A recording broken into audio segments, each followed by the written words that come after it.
did recognize the presence in the public gallery of pupils and teachers from Ndola Trust School in Ndola District. Madam Speaker, on behalf of the National Assembly of Zambia, welcome the visitors to the station. And in another announcement, the Honorable Madam Speaker informed the House that the Commonwealth Parliamentary Association, Commonwealth Parliamentarians with Disabilities, Commonwealth CPWD African Region Zambia branch would host the third Commonwealth Parliamentarians with Disabilities Conference from 24th to 28th February 2025 under the theme Breaking Barriers, Building Inclusive Parliaments for Persons with Disabilities, and that to be held at Ciela Resort in Chongwe District. Madam Speaker further informed the House that the aim of the conference was to address issues related to disability inclusion and empowerment, to provide a platform for parliamentarians to engage in meaningful dialogue and share experiences, as well as collaborate on strategies to create more inclusive legislative bodies across the Commonwealth. She stated that the delegates would be drawn from CPA member countries in the Africa region, and in that regard the Honorable Madam Speaker stated that selected members of Parliament had been nominated to participate in the conference.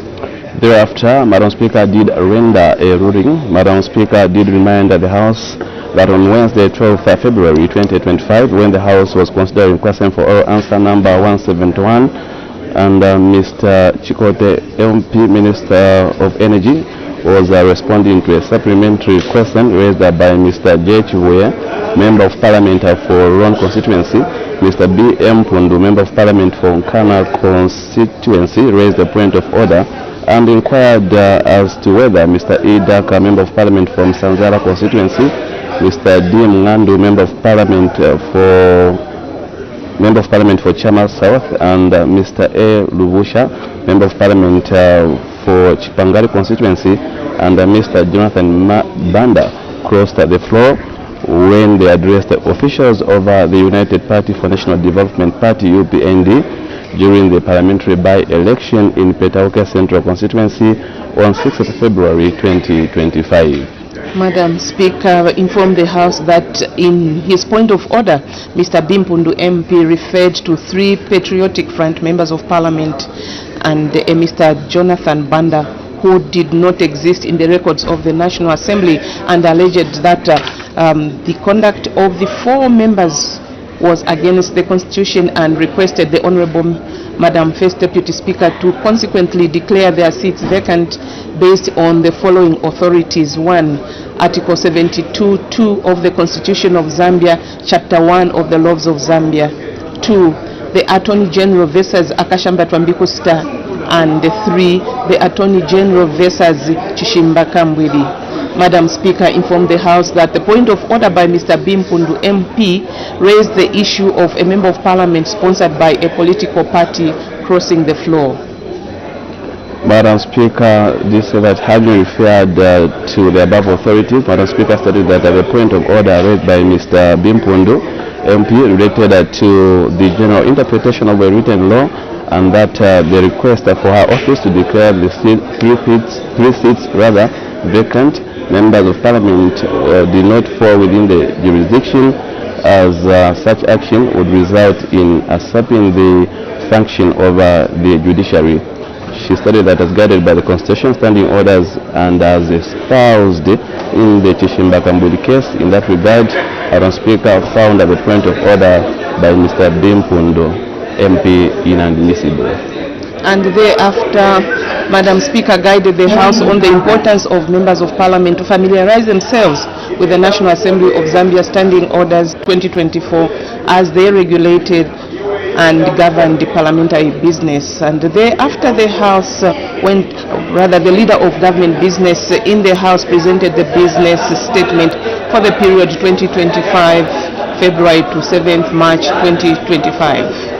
Thereafter, the House did consider questions without notice during her on the Vice President's question time, and we had 2 ministerial statements. The Minister of Foreign Affairs and International Cooperation did make a statement on the possible effects over the 90 days of aid freeze on Zambia by the United States of America, and updated donation on the measures being taken to alleviate the effects of the freeze.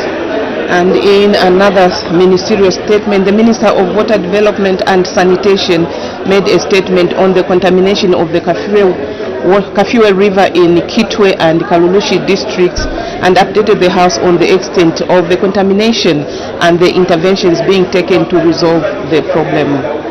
And thereafter, the House did consider questions for oral answer number 213, understanding order 82, and also consider the question for oral answer number 214 to 215, understanding order 80, and the House adjourned accordingly at 12:44 hours.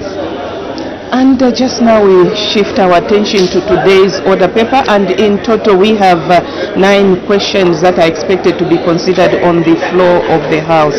And one of the questions is expected to be posed by Katombola, Member of Parliament, Mr. Andeleki, and he's directed this question to the Minister of Fisheries and Livestock. In the first part of the question, he wants to know when government will rehabilitate deep tanks that were not operational in Katombola Parliamentary constituency as of August 2024. And in part B of the question, he wants to know how many deep tanks were earmarked for rehabilitation in 2024, and part C of the question, what the estimated cost of the project is. And of course, as you can see on your screen, Madam Speaker's procession making its way into the chamber. Right now, we cross over to the chamber. Honorable members of Parliament, Madam Speaker.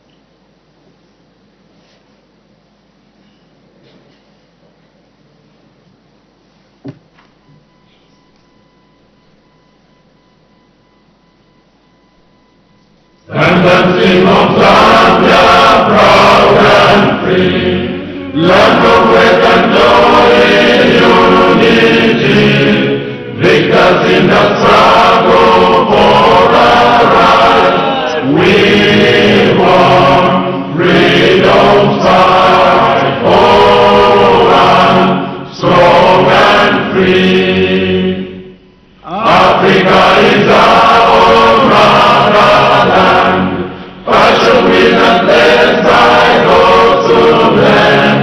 Let us all have people join as one, brothers under the sun, oh, one, strong and free. One land and one nation is our cry. Dignity and peace is Zambia's sky, like a noble eagle in its flight. Zambia, praise to thee, oh, one, strong and free. Praise be to God, praise Him, bless our great Zambia, Zambia, Zambia. Green and we stand under the flag of our land. Zambia, praise to thee, oh, one, strong and free. Prayer.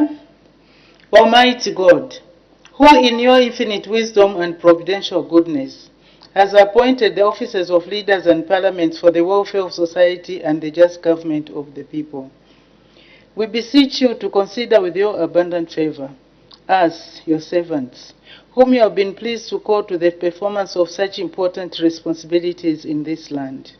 Let your blessing descend upon us here in Parliament assembled, and grant that we may, as in your presence, treat and consider all matters that shall come under our deliberation in so just and faithful a manner as to promote your honor and glory, and to advance the peace, prosperity, and welfare of our country, and of those whose interests you have committed to our charge.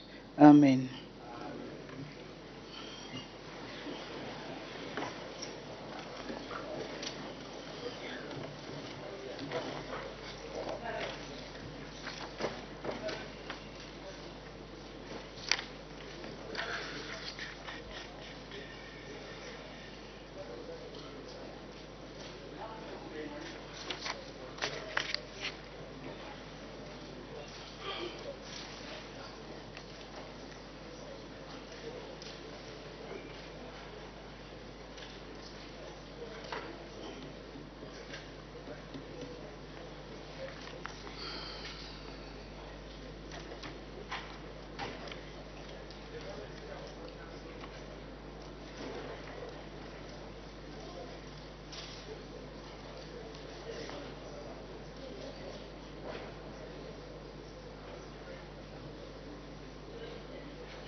Order. Honorable members, I have two announcements.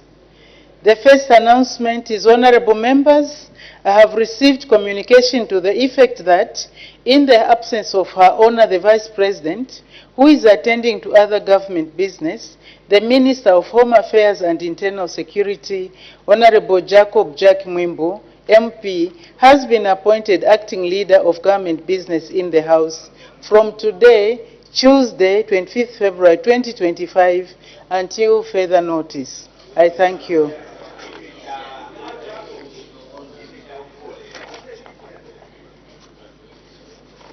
The second announcement, honorable members, I wish to recognize the presence in the public gallery of visitors from Standing Up for the Boy Child Initiative Zambia in Lusaka province. On behalf of the National Assembly of Zambia, I warmly welcome our visitors in our midst. Thank you. You are welcome.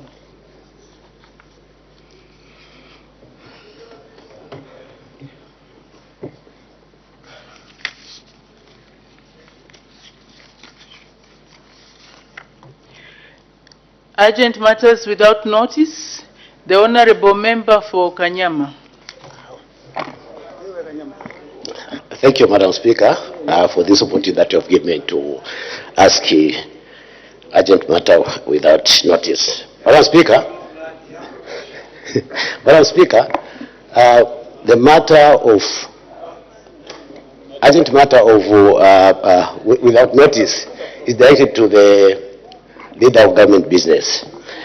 Madam Speaker, there is an imminent death rate in Kanyama. People in Kanyama are living in water, and this water is not just mere water, but water mixed with the fecal matters as a result of petratiles that are submerged in water. Madam Speaker, not only that, we don't have power in Kanyama. Power has been cut as a result of these same floods, making it difficult for people to drink clean water. Madam Speaker, my question is, what is government doing to quickly arrest the situation before many deaths, or death actually, is recorded as a result of these floods, and the just general welfare of the people? I submit, Madam Speaker. Thank you very much, Honorable Member for Kanyama. If I was following the news correctly, I saw the Honorable Member for Kanyama with other government officials, ministers on TV, trying to sort out the same situation that is trying to raise on the floor of this House. What is important is the government is aware something is being done, and I can assure you, Honorable Member for Kanyama, that it's not only Kanyama that is facing floods. It's actually the whole country.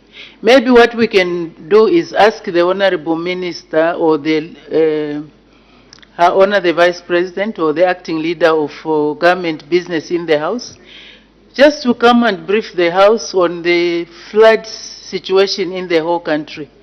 Because I also saw a video where even hospitals like some hospital, I can't name the hospital, but there were floods in that hospital and people were sweeping the water.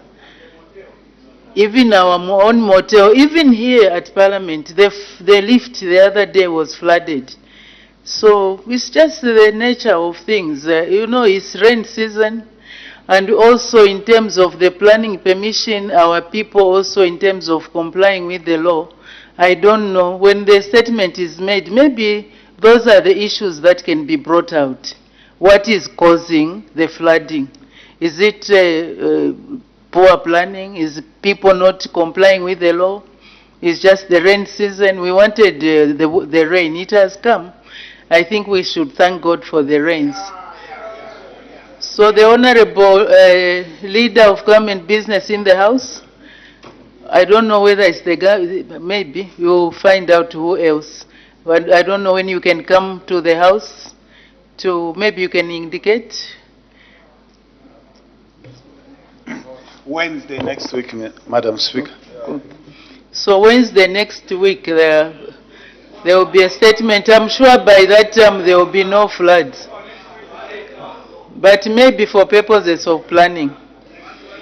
But honorable members, let's not wait until we come to the House to sort out these issues. Because the people that we represent are being affected on a daily basis about the floods, about the water situation and all these things. Let's take an initiative together with the community to see how we can avert these situations. The Honorable Member for Kanchivia. Thank you so much, Madam Speaker. Madam Speaker, I rarely rise to raise a matter of public importance without importance. With your discretion, Madam Speaker, allow me to raise this matter on the Minister of Tourism.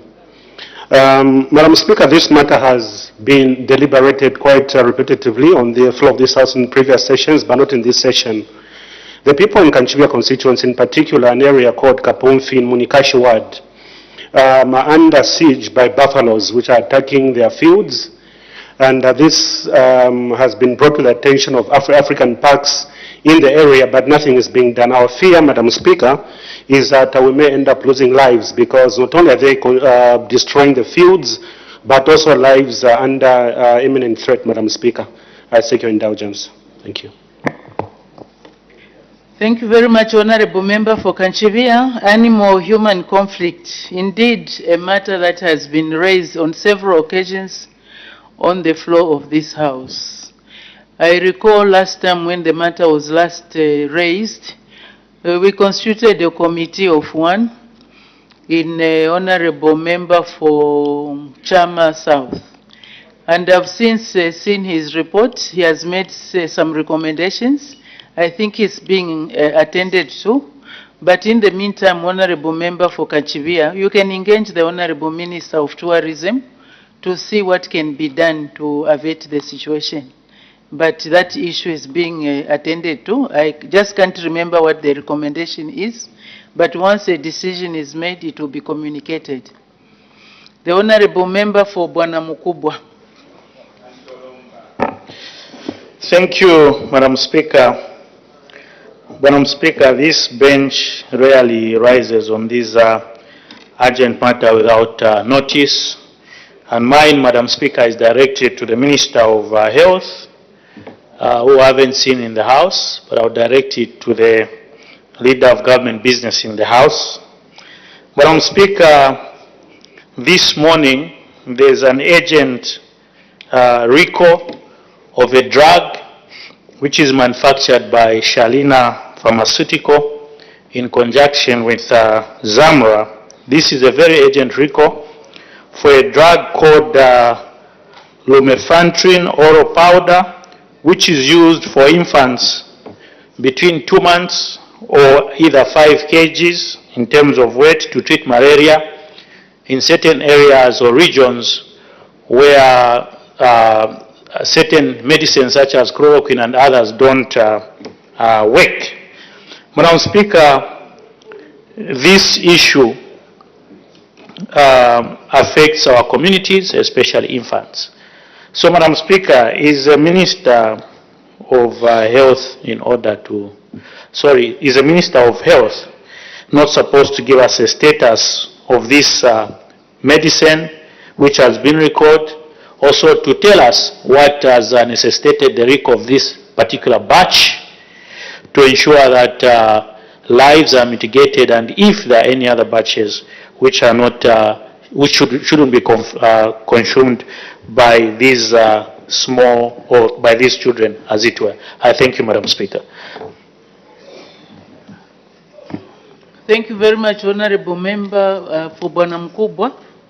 To my knowledge, the Honorable Minister of Health has is been assigned to undertake some government assignment. I'm sure he will be in the House tomorrow or the day after tomorrow. So since the matter that you've raised about a drug that has been recalled, which is supposed to be administered to children or infants, we can allow the Honorable Minister, maybe today is Tuesday, Tuesday next week, to come with a ministerial statement just to brief the House, and through this House the general public, on the effects of this drug, why it has been withdrawn, so that people are aware and they don't give it to children. Because if it's given to children, it could have some adverse effects. So the Honorable Minister of Health to come back to the House on Tuesday next week to deliver a ministerial statement on this issue. That concludes our urgent matters without notice. We go to the next item, which is questions for oral answer under Standing Order 80. The Honorable Member for Katombola. I thank you, Madam Speaker, for according the people of Katombola constituency an opportunity to ask question number 216. I thank you, Madam Speaker. Thank you. The Honorable Acting Minister of Fisheries and Livestock.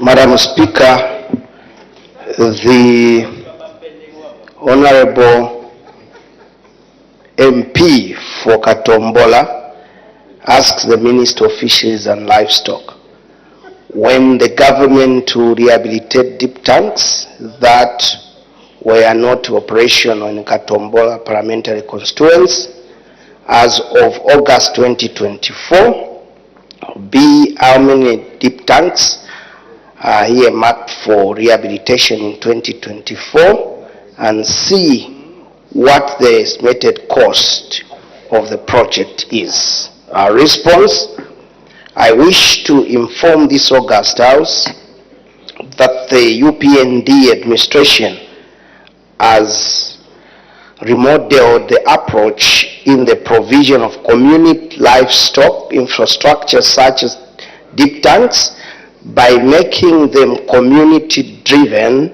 and based on the needs of each community. The issue at hand and the remodeled approach of government were clearly addressed on the floor of this House through a detailed ministerial statement that was presented on the 30th October 2024. In keeping with the new standing orders of the House as provided for under Standing Order 77, which states that a question shall not be admissible if its subject matter was rendered in a ministerial statement during the same session, or is likely to be addressed in a ministerial statement already approved by the Speaker for issuance by a minister or the Vice President.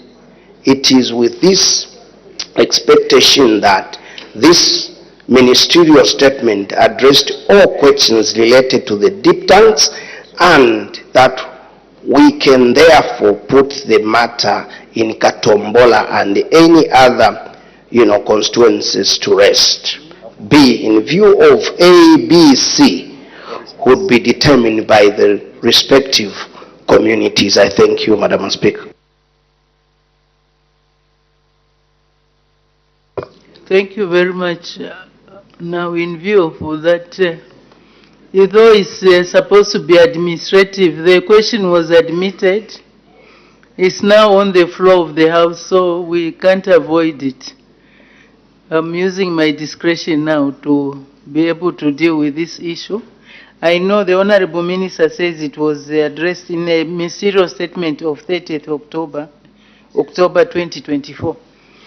But the question has been admitted. The problem of questions coming and then their ministerial statement, sometimes it's difficult to know which matter has been addressed. But let's just deal with it since it's on the order paper. The Honorable Member for Katombola. Thank you very much for using your discretion, Madam Speaker. Honourable Minister, are you aware that there is no government deep tank that is operational in Katombola constituency? I thank you, Madam Speaker. The Honourable Acting Minister of Fisheries and Livestock. Madam Speaker, I'll check with my staff to find out if there is no deep tanks in Katombola constituency, but maybe to just try and address some of these concerns, Madam Speaker. It's just that the services, especially within our sector. Oh, the Honorable Member for Kalulush, you can't whisper. You're speaking so loud. I can hear you from here. What's the problem? If you are walking out, walk out quietly, please. It's not good that we women should be addressing each other in this manner. It's not nice. The Honorable Member for Namwala. Thank you so very much, Madam Speaker. Through you to the Minister. Minister, may I know whether from now going forward, all the deep tanks shall be done through the CDF and central government have nothing to do with these things anymore? I submit. The Honorable Acting Minister of Livestock and Fisheries. Fisheries and Livestock, sir. Madam Speaker, let me just point out something. These are more like supplementary information. Communities that need to undertake the construction or rehabilitation of such facilities can now utilize funding ventures such as CDF and any other GRZ donor-supported programs. The ministry, we will work with the community, or rather the local communities, on technical support. Veterinary services and all these other services within the ministry has been moved to the local authority, and the functions, including budgetary allocation, has been moved to the local authority. Thank you, Madam Speaker. Thank you very much. The Honorable Member for Katombola. Madam Speaker, I will not ask the question, Madam Speaker. I withdraw the question. I thank you, Madam Speaker. Thank you. The Honorable Member for Dunduwezi. Madam Speaker, thank you so very much. Honorable Minister, you have indicated that it's also advisable to use Constituency Development Fund in situations like Katombola, where government has not done any deep tank. Are you in a position, Honorable Minister, to inform me and the people of Katombola how much a deep tank would cost so that people can plan appropriately? I thank you, Madam Speaker. The Honorable Acting Minister of Fisheries and Livestock. Madam Speaker, we do have some technical specifications within the ministry, and the Member of Parliament and any other members of Parliament who would like to construct such facilities, they would come to the minister and will avail you with such. Thank you. The Honorable Member for Magoe. Thank you very much, Madam Speaker. Honorable Minister, I just want to find out from you, now that the budgeting has been moved from the Minister of Livestock now to the Minister of Local Government, would you, as a ministry, take an interest to ensure that the placement of these deep tanks are at the right place? Because according to what we saw in the ministry, there are times when the deep tanks were placed like in the compound, like what happened in Magoe. So, are you going to take an interest to ensure that the placement of these deep tanks are at a right place after having done an investigation to know how many animals are there? Is it in the compound? Yes. Honorable Minister. Thank you. The Honorable Acting Minister of Fisheries and Livestock. Thank you, Madam Speaker. I said the functions of veterinary services have actually moved to the local authority. But we, as a ministry, will give the technical support. We will work with you. And, you know, when I said the functions have moved, the personnel has also moved, meaning we still have our staff, rather government staff under the local authority, to give technical support in those areas where you would want the to be constructed. They will be able to give that advice. Thank you, Madam Speaker. Thank you. The Honorable Member for Kalabo Central. Thank you, Madam Speaker. Madam Speaker, some of us, we are breathing at zero. Madam Speaker, this devolving of very important and cardinal roles to local government, Madam Speaker, is putting some of our lives at stake. Honorable Minister, the local government which we have right now is the one you are expecting to undertake, to be in the forefront, to care for our animals. Madam Speaker, this issue must be relooked. That personnel, let's take Kalabo district, the personnel under vet to be subjected under supervision by local government. That's what we win. And Madam Speaker, we expect things to flow. By what magic? That today, now, the local government will perform very well. Are you not seeing any danger to the lives of the livestock in this country? I just want your comment over that one. Thank you, Madam Speaker. Thank you very much. The Honorable Acting Minister of Fisheries and Livestock. Madam Speaker, this will be community-driven. And I said, the functions, the personnel have been moved to the local authority. We used to have, and we still have, which is now local authority, the council's district coordinator, where we will have under fisheries, we'll have livestock development, we'll have veterinary services and marketing, but this will be under the local councils. This is what I'm saying. This replacement will be community driven. Thank you, Madam Speaker.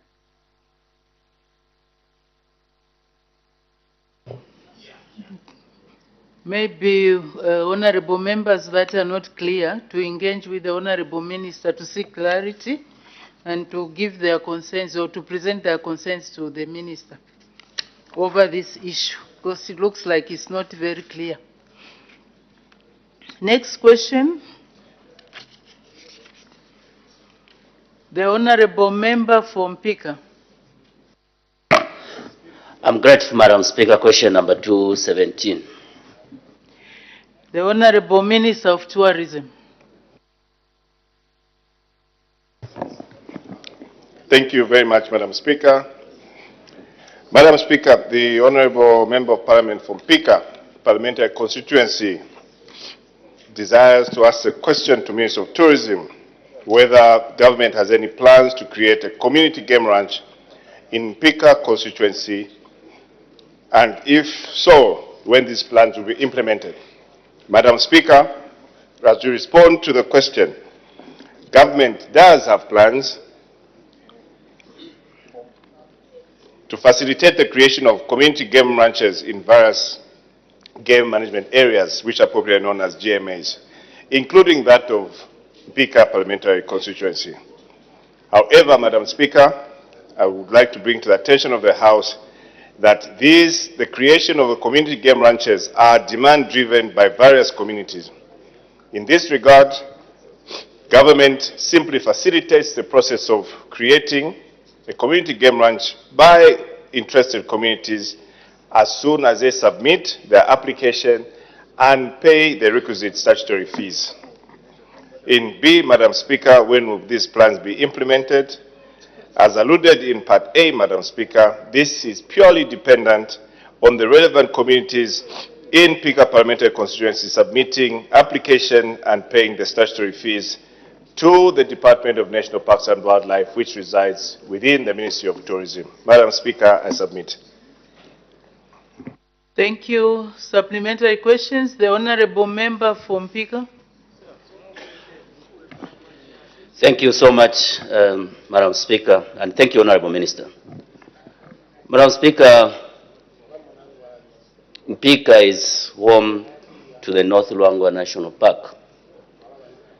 And in order to help foster tourism in the area, I took it upon myself and His Royal Highness Chief Nabwalia to find investors to invest in the game ranch. As stated by the Minister, these are demand-driven. However, Madam Speaker, the Ministry of Tourism up to today has not issued any one of those investors with the licenses required. Honorable Minister, you have submitted, and in your submission it sounds so easy. Then in practice, it becomes difficult.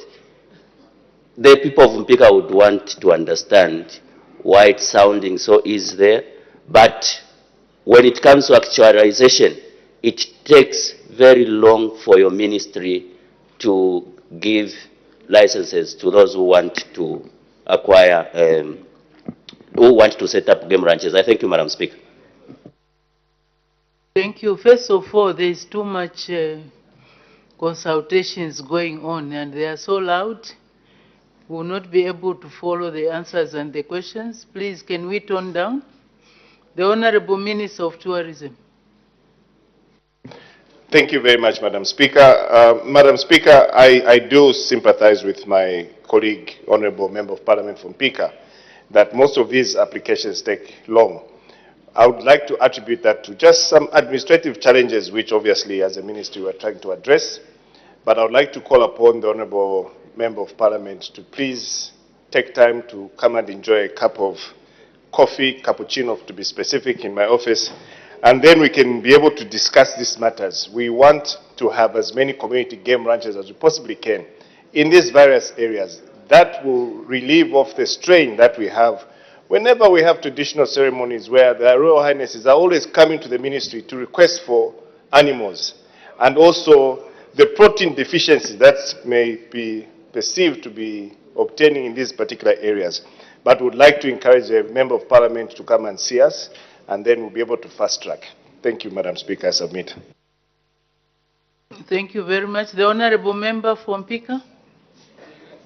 Thank you so much, Madam Speaker, and thank you, Honorable Minister, for the invitation, and in particular the cup of cappuccino.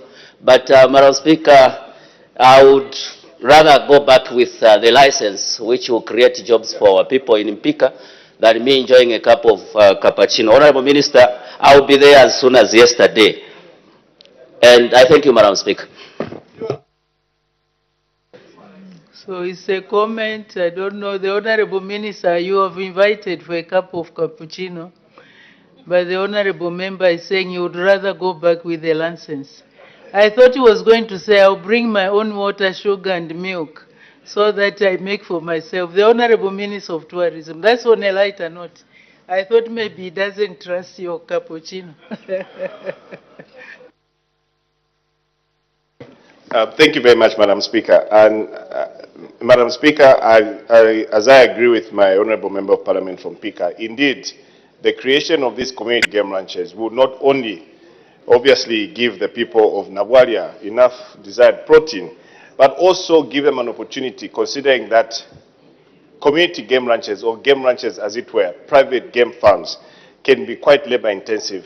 And if managed, they can actually be a very good source of employment for our youths, and also an opportunity to create, or rather generate, wealth for the community itself. Nabwalia Chiefdom, Madam Speaker, for the purpose of the House, is one area that houses a much rich habitat in terms of wildlife in our area. We're talking about Wawata area and as well as Nyampala, if I'm not mistaken. So indeed, without saying much, Madam Speaker, we will definitely ensure that he goes out with a license. Absolutely, what is key is for the Honourable Member of Parliament to go away with what we call a site suitability assessment, where we'll be able to advise them what kind of animals to keep, which will not be, again, come back to bite us in the form of human-wildlife conflict. Madam Speaker, I submit.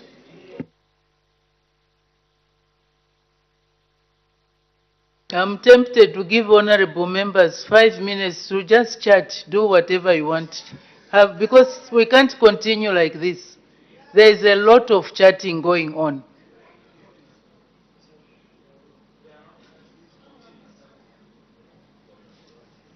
Next question, the honorable member for Kanchibia. Question 218, Madam Speaker.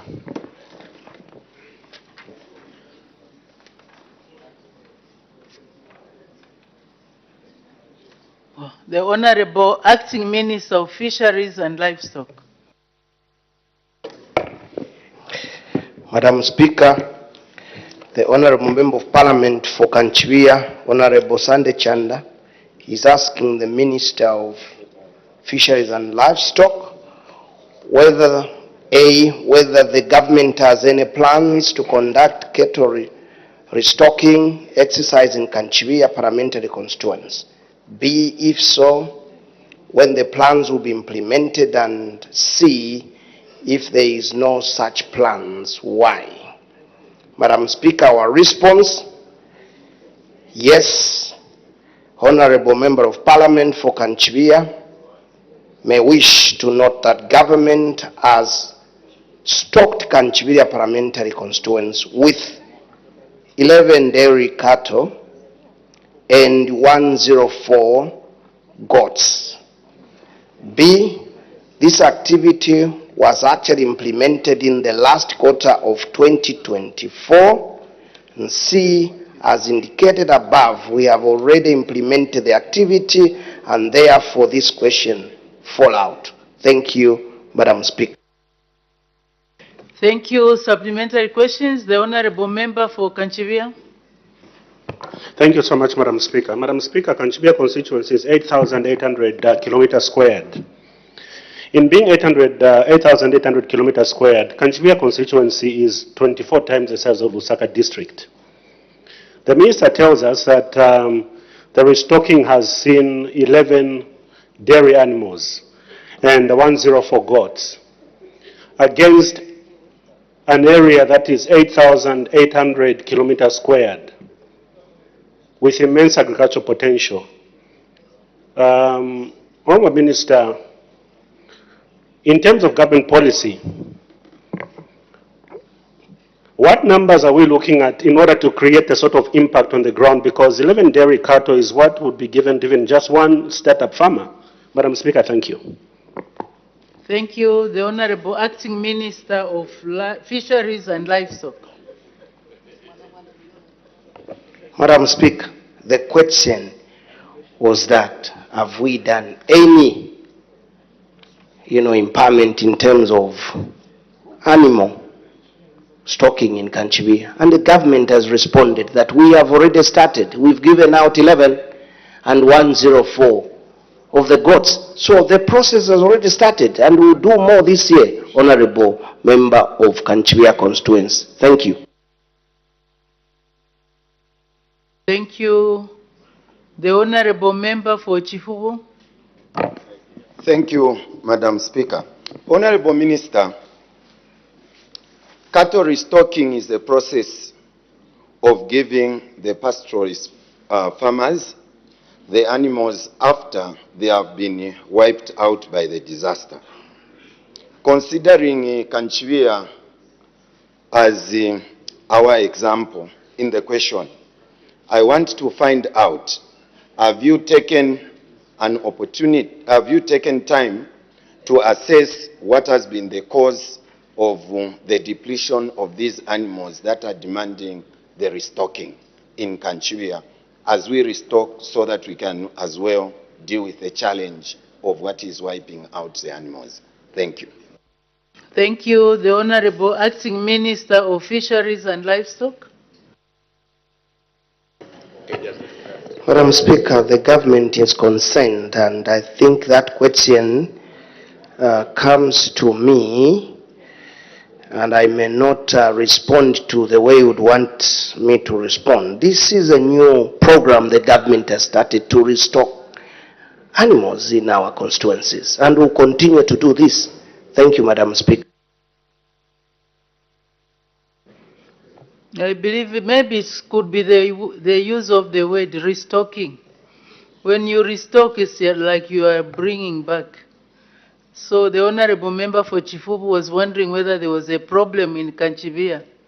Maybe that's where we are not clear, whether there was a problem that has resulted in depletion of the livestock that was in Kanchibia. That's what has prompted the government to go into restocking. Maybe you can just clarify that. Honorable Minister. Madam Speaker, when we talk of Kanchibia constituents, I think there was no stock in Kanchibia. So this is, when we say restocking, maybe I could talk about Chinsali, Mbesuma. Maybe there we had animals. But for Kanchibia, we had no, animals in there. But so as we say restocking, we also considering those other new areas like Kanchibia. I thank you, Madam Speaker.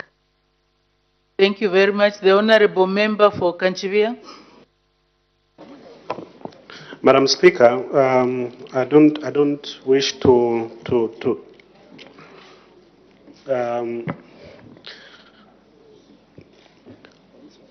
I think that, Madam Speaker, what would be important to be our concern that the question falls off.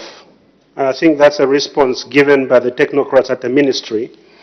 And I do not blame the Honorable Minister. I would take issue with the technocrats at the ministry, because they know very well that this is an ongoing program, and they know very well that Kanchibia has not been immune to diseases in the recent past. And so to say that they brought 11 dairy cows, and so the question falls off, I think is mockery, and I think they better get serious with their work. Madam Speaker, thank you. The Honorable Minister, I don't know if you want to make a comment. The Honorable Member is concerned that 11 dairy animals is not sufficient for the area. Is big, but maybe you can clarify on why the 11. Madam Speaker, this country is big, and we're looking and taking care of all the constituencies. At least, Honorable Member of Parliament for Kanchibia, we have at least started. We've given 11, and then 104. So it's an ongoing process. we will consider that this year. So, Honorable Member for Kanchivia, maybe just an assurance that they are just starting. There will be more coming through. Just keep on knocking on the door. The Honorable Member for Kasenengwa.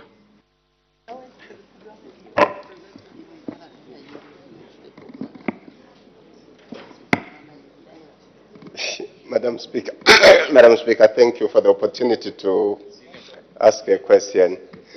Through you, Madam Speaker, I wanted to find out from the Minister of Livestock, because he has just submitted that they took about 11 dairy cows to, don't look at me like that, they took 11 cows to Kanchivia, which are dairy animals. Now, Madam Speaker, dairy animals are very difficult to keep. Those are exotic animals. They are not indigenous.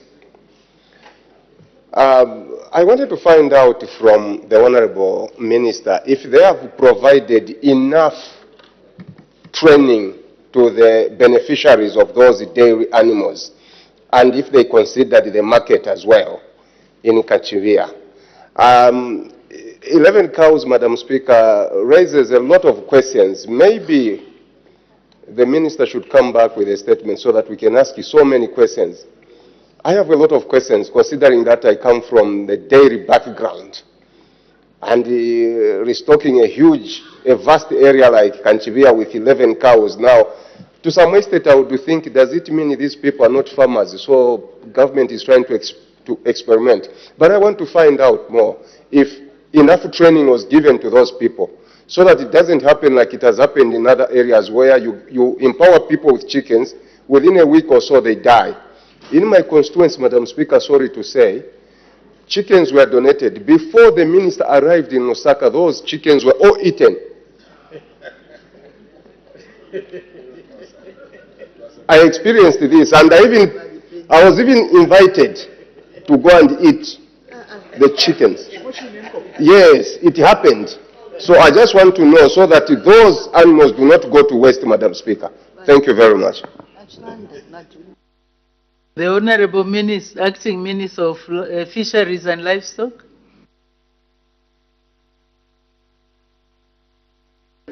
Madam Speaker is asking the question whether capacity was given or in terms of training. Usually, the Ministry of Livestock, we work with the Ministry of Small and Medium, who will give us the cooperatives, and then capacity given to those cooperatives, and then they are given the livestock. And that's the procedure, Madam Speaker. I thank you. Thank you very much. Maybe on a lighter note, the 11 is just to test the waters, that they are not eaten before they multiply. The Honorable Member for Bwana Mkubwa. Thank you, Madam Speaker. And thank you, the Acting Honorable Minister for Livestock, my older brother. Honorable Minister, I want to find out, since you are saying the program has started, the restocking, especially for the people of Kanchivia, when do you intend to complete the restocking, and how many animals are you going to take to Kanchivia, as it were, so that we know? Thank you, Madam Speaker. Thank you. The Honorable Acting Minister of Fisheries and Livestock. Madam Speaker, when a process has started, it has started. And we should be able to consider Kanchivia in the next phase. Probably you will have double the number double the number, as we continue to restock. Mind you, we have other constituencies. You know, maybe this constituency will have 22, 10, 15, just like that.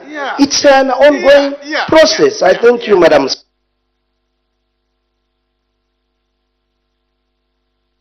The Honorable Member for Masaiti. Thank you very much, Madam Speaker. Honorable Minister, dairy animals, for them to produce more milk, they need sufficient feed. During the long period of the dry season, between March into November, it's a dry season. So there's low production and reproduction, especially in the ruminants, like the goats that you empowered, Kanchiwia. Are you giving any supplementary feed, especially the vade grass seeds, for these farmers that you're empowering these livestock so that during the dry season, they are able to feed their animals? Thank you, Madam Speaker. The Honorable Acting Minister of Fisheries and Livestock. Madam Speaker, if you've been to Kanchiwia, Kanchiwia is suitable because we have a lot of rivers there. Areas like Kavinga area there, near Chambesh there. So even during dry season, these animals will survive. Thank you, Madam Speaker. The Honorable Member for Magoe. Kamfisa. Madam Speaker, with your indulgence, I wanted to find out from the minister responsible, or the acting minister for the ministry, considering the numbers that he has provided, and I believe all members of parliament may have similar questions moving forward. With your indulgence, Madam Speaker, is the minister able to come back with a more comprehensive statement just to capture information affecting literally all the other constituencies, to avoid us asking so many repetitive questions? With your indulgence, Madam Speaker. Thank you. Thank you very much. I believe when you are restocking, there must be a plan. And the honorable members would want from each constituency what plans they have for this restocking. So I think the suggestion is reasonable. So the Honorable Minister of Fisheries and Livestock can come back next week on Tuesday with some detailed ministerial statement on the planned restocking for all the constituencies, those that are being restocked. Thank you very much. The Honorable Member for Magoe. Madam Speaker, I sincerely appreciate. Honorable Minister,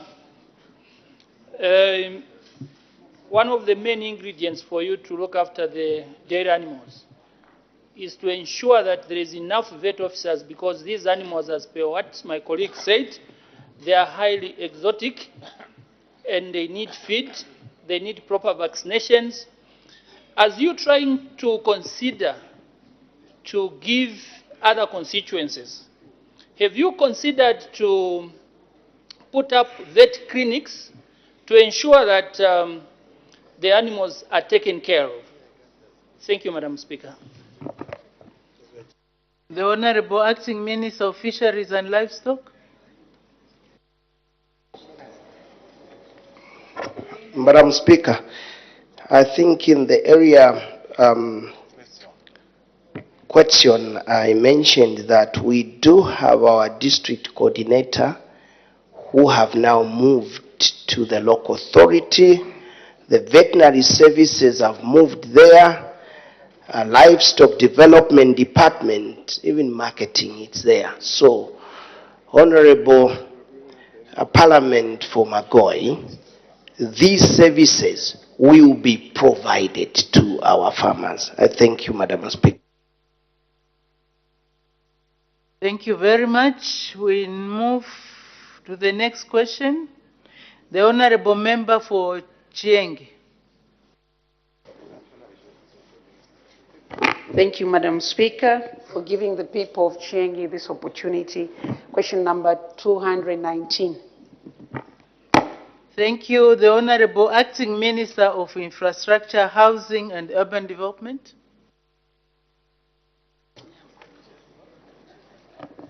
Thank you, Madam Speaker. Madam Speaker, the Honorable Member for Chiengi, Ms. Katuta, to ask the Minister of Infrastructure, Housing and Urban Development a three-part question. A, when the construction of Mununga Police Station in Chiengi District will be completed? B, what the cause of the delay in completing the project is? And lastly, in Part C, Madam Speaker, what the time frame for the completion of the project is. In response to the Honourable Member's question, Madam Speaker, we wish to respond to this August House as follows. A, the construction of Mununga Police Station in Chiengi District will be completed by the second quarter of 2025. B, the cause of the delay in completing the project on time was due to the termination of the previous contract. C, the time frame for the completion of the outstanding works is 5 months. Madam Speaker, I thank you. Thank you very much. Supplementary questions. The Honourable Member for Chiengi. Thank you so much. Madam Speaker, I'm very happy to hear what the government's plans are to complete this police station. Madam Speaker, even the Minister of Home Affairs will bear me witness. As we speak, we don't have a police station or not even a police post in Chiengi. Hence, there's so much of security risk. So when I hear the government saying in the second quarter, we've been talking about this since we came back in this session, the 13th session. So I would like the minister to give the exact month when they are likely to finish, not just because the people of Chiengi will not understand the second quarter. Thank you, Madam Speaker. Thank you. The Honourable Acting Minister of Infrastructure, Housing and Urban Development. Thank you, Madam Speaker, and thank you to the Honourable Member for that follow-up question. I would like to commiserate with the Honourable Member of Parliament for Chiengi. I do concur about the importance of having a police station in Chiengi, and that, yes, indeed, this is something that should have happened a while ago. But to insinuate that the good people of Chiengi would not comprehend what a second quarter is, I think is an insult to the collective intelligence of our good people of Chiengi. I think that, Madam Speaker, the government position is that by second quarter, Chiengi must have a police station complete. Madam Speaker, I thank you. Thank you. The Honourable Member for Chipili. Thank you, Madam Speaker. Honourable Minister, I just wanted to find out whether you have already started the procurement process, because the second quarter is just around the corner. Thank you, Madam Speaker. The Honourable Acting Minister of Infrastructure, Housing and Urban Development. Affirmative, Madam Speaker, the process of procurement is completed. Thank you, Madam Speaker. Thank you. The Honourable Member for Chiengi. Thank you so much, Madam Speaker. Madam Speaker, the people of Mununga have been waiting for this project to be completed. I do agree with the government that the delays were due to cancellation of the contract which was there. Madam Speaker, as we speak, there's some contractor who had been sent to the site, to be on the site. But when you look at the progress of the work, it's nothing to talk about. It's the reason I said, when he says quarter, what is he referring to? Because now we are getting anxious. I want to repeat this and to emphasize that we do not have the police station, and that's where the crossing, Akwete crossing point into Congo, and we know the situation in Congo, Madam Speaker. We don't have the police at the moment. It's the reason this question has come up. I would want the minister or the acting minister of infrastructure to give at least the most likely month when this police station is going to be completed. Because as it now, there's nothing that seems like or looks like the second quarter the police station will be done. will be completed. Thank you, Madam Speaker. Thank you very much. The Honorable Acting Minister of Infrastructure, Housing and Urban Development. Thank you, Madam Speaker. Once again, thank you to the Honourable Member for the passionate appeal to obviously my ministry to complete this very important exercise. Madam Speaker, suffice to mention that the contract sum was a mere 5.5 million kwacha, and that already about 1.3 had been disbursed, meaning that works, some level of works have already been achieved. Going by that position, the Honourable Member may be guided that such important works, there could also be some proactive approach, where if you do not want any such further delays, there is also availability of CDF, which can be employed to complete stalled projects such as the Mulunga Police Station. Madam Speaker, I thank you.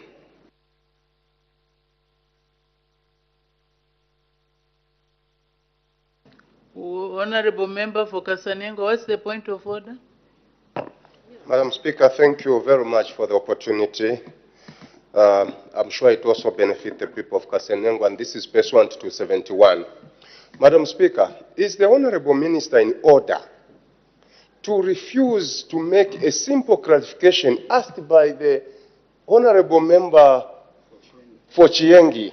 She's a representative of the people of Chiengi. She knows her people. And when she makes an appeal to say, can you make it easier for my people to understand what a quota is? Because she's speaking for the people of Chiengi. Now that minister remains adamant and thinks everyone else understands what a quota is. Madam Speaker, is that minister in order to refuse to make a clarification so that my grandmother in Kasenengwa, who fails to say honorable, but instead she says honorable, can understand what a quota is? Madam Speaker, I seek your indulgence. Thank you, Madam Speaker. Thank you, Honorable. So, Honorable Acting Minister of Infrastructure, Housing and Urban Development, please just explain what second quota is all about, so that the people of Chiengi can be able to appreciate the answer that you are providing. Madam Speaker, I think that as lawmakers, representatives of the people, it is very important that we continue to interact with our electorate. We are an august house that an entire nation is watching, even beyond our borders. There is an international community watching these live proceedings. To imagine that surely the Zambian people would not understand what a quota is would leave a lot to be desired. Madam Speaker, this means that by the end of June, Mununga will have a police post. I thank you, Madam Speaker. Thank you very much. I'm sure now the people of Mununga know what second quota is. End of June, you should have the police post. The Honorable Member for Lunte. Thank you so much, Madam Speaker. Madam Speaker, the people of Mununga will have a police station by June, end of June, which is great. The minister says this new contract came as a result of the cancellation of the old one. Honorable Minister, I would like to find out what process your ministry used in coming up with this contract, with a new contractor. Was it direct bidding, competitive bidding? What process did your ministry follow? Thank you, Madam. Thank you. The Honorable Acting Minister of Infrastructure, Housing and Urban Development. Before the Honorable Minister comes in, the Honorable Member for Luena, what's the point of order? Madam Speaker,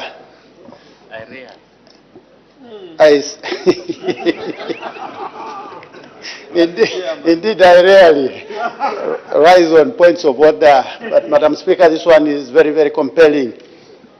I've been paying attention to question and answer session, and then the Honorable Member for Lunte stood up.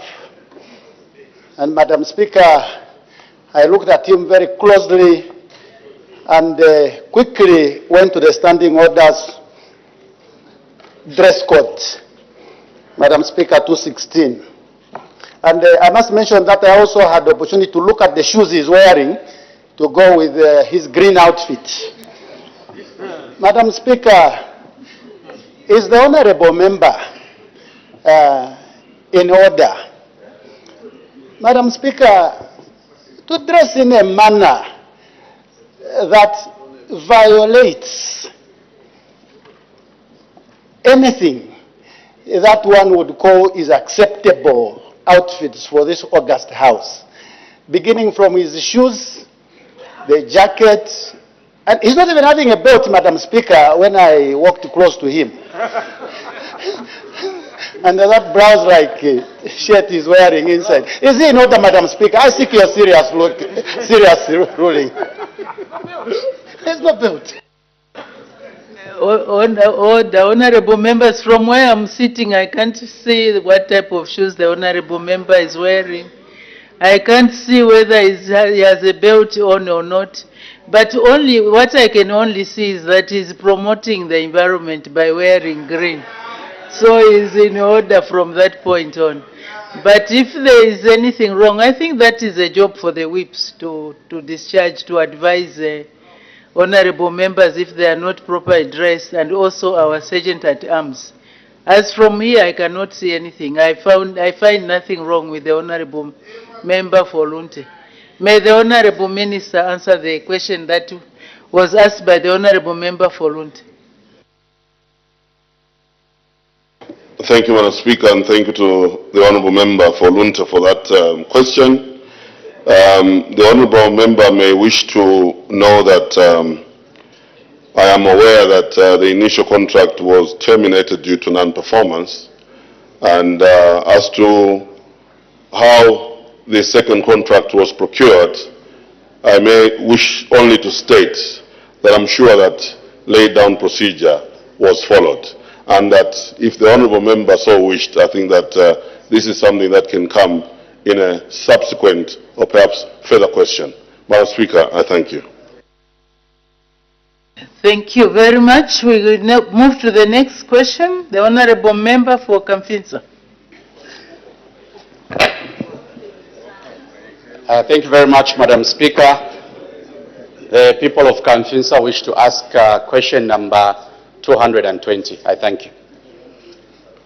Thank you. The Honorable Minister of Mines and Minerals Development. Thank you very much, Madam Speaker, and thank you, Honorable Member for Kamfinsa. Madam Speaker, the Honorable Member for Kamfinsa wants to find out A, how many licenses were issued countrywide in 2022 and 2023, B, of the licenses at A, how many were in the following categories: small-scale mining and large-scale mining, C, what measures the government has put in place to support the growth of small-scale miners who received their licenses during the same period.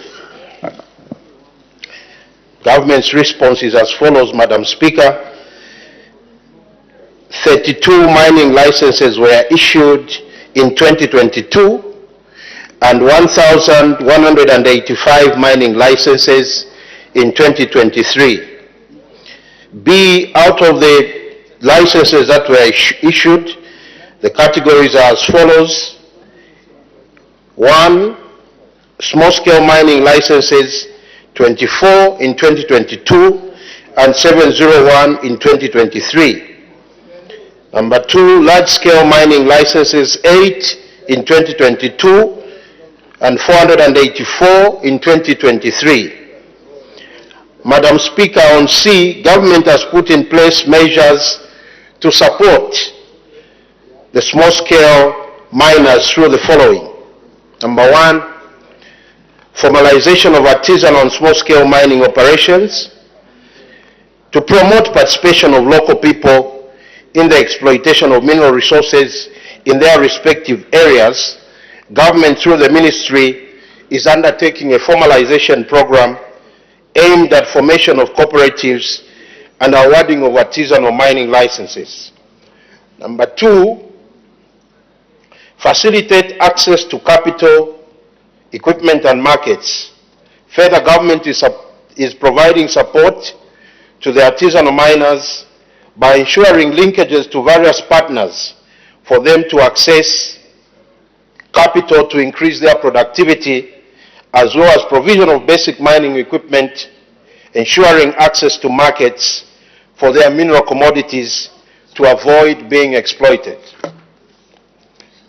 Number three, the ministry is providing extension services to artisanal and small-scale miners to provide support in various aspects of their operations, including but not limited to sensitization on the provisions of the law, basic mining methods, occupational health and safety, as well as environmentally sustainable mining practices and basic business and financial management skills.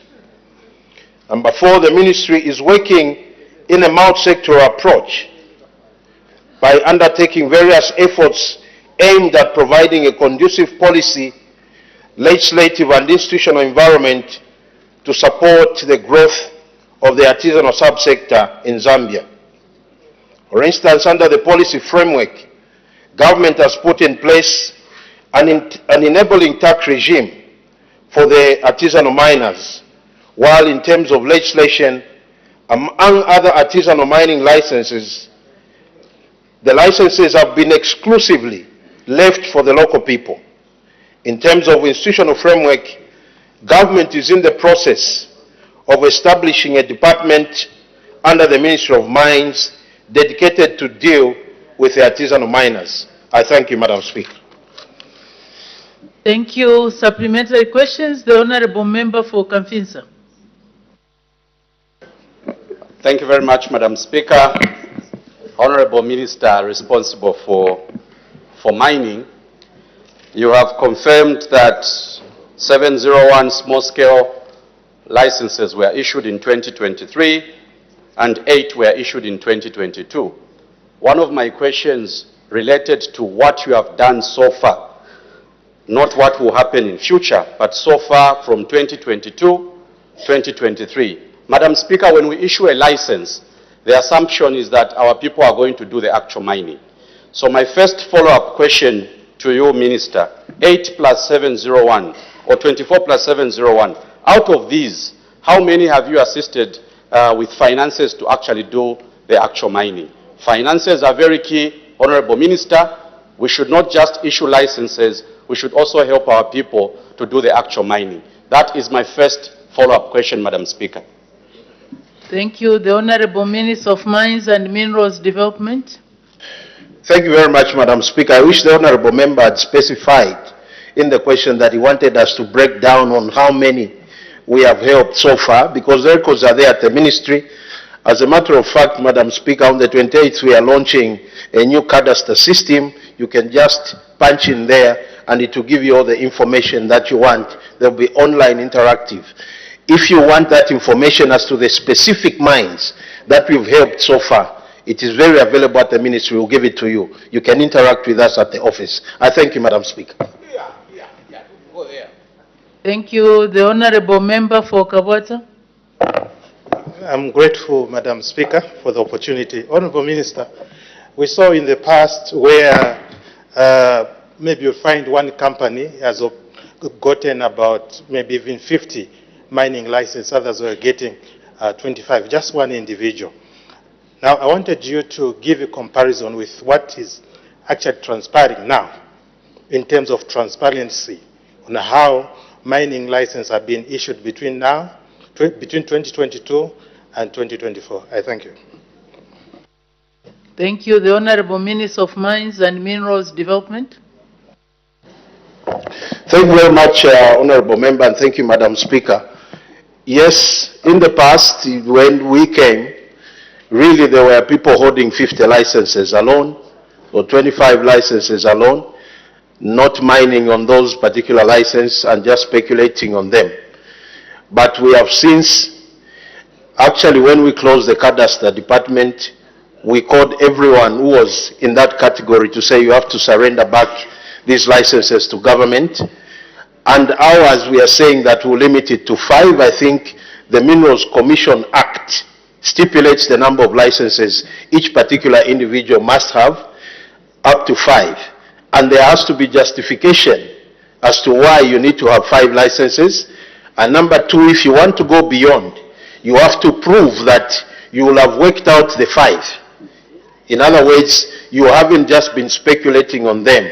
Madam Speaker, we do have a lot of licenses that have been lying idle, people just renewing them every other time, but yet no mining is taking place.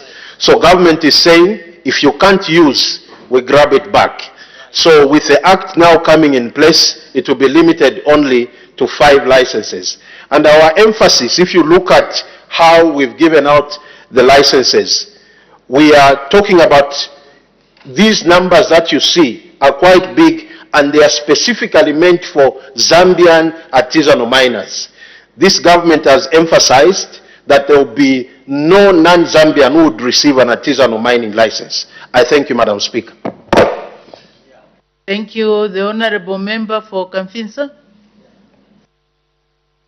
Madam Speaker, the response from the Minister to my first question is that I should go to the Ministry to go and find, to go and get this information, which is at variance with the purpose for which this question was brought to Parliament. The reason the question, Madam Speaker, was brought on the floor is for the people out there who want to do this particular business to be assured that actually there is some support coming from the Ministry. So I do hope, Madam Speaker, that the Minister can actually perform his duty on the floor other than inviting me to go to his office. But I do take the invitation. But for the purpose of the people out there, Madam Speaker, people would want to know, out of 24 plus 701, how many have been given money to actually help them, so that we don't have that problem of people having a license, Madam Speaker, but not using it.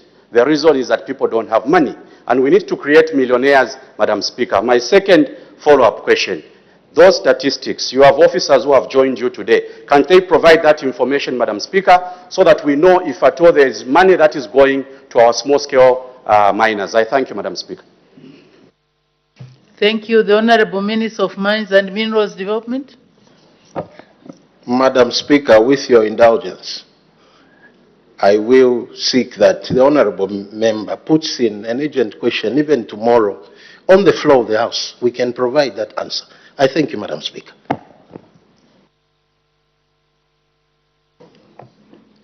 The Honorable Minister, the member has already asked the question. Maybe if you don't have the information right now, you can request that you come back with more information. Yeah, maybe that will be the best way, because as the Honorable Member has rightly said, the people out there would want to know. He's not asking for his benefit. He's asking for the benefit of the people who are listening and following the proceedings. So maybe the Honorable Minister at an appropriate time can come back with more details on what he has done in relation to this question. The Honorable Member for Chifubu. Thank you, Madam Speaker. Honorable Minister, previously, the issuance of mining licenses were characterized by a number of challenges, such as lack of involvement for our traditional leaders in giving consent to some of these mining licenses, delays, people holding more licenses than others. What has your ministry done to simplify the process and expedite it in the issuance of these licenses amid these previous challenges? Thank you. The Honorable Minister of Mines and Minerals Development. Thank you very much, Madam Speaker, and thank you, Honorable Member, for that very, very important question. Madam Speaker, in terms of making it easier for people to get mining licenses. That's why I mentioned the fact that on Thursday, on the 28th, is it 27th, the coming days, we'll be able to launch the online cadastre portal system where our people now will be able to access all the information, apply online. What we have done is to reduce human interference in the issuance of mining licenses, because I think that was breeding ground for corruption. So we want human involvement to a limited extent in terms of people applying for mining licenses. So that is number one aspect of dealing with that problem. Then the issue of chiefs. At exploration license, the law does not require that a chief gives consent. But when you are done with exploration, you cannot get a mining license without the necessary documents, which includes a consent from a chief in the jurisdictions where there are chiefs. So really that has also been dealt with, and we have emphasized, even I think the Minerals Commission Act has emphasized that point. And as we begin implementation, I think all those issues will be cured. I thank you, Madam Speaker. Thank you. The Honorable Member for Sinazongwe. Madam Speaker, thank you so much. Honorable Minister, before 2022 there was 2021, and before 2021 there was 2020.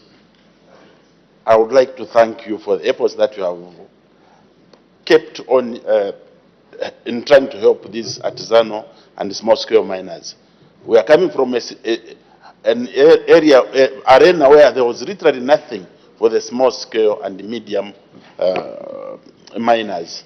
Now, at least we have seen a lot of incentives that we are putting on in place.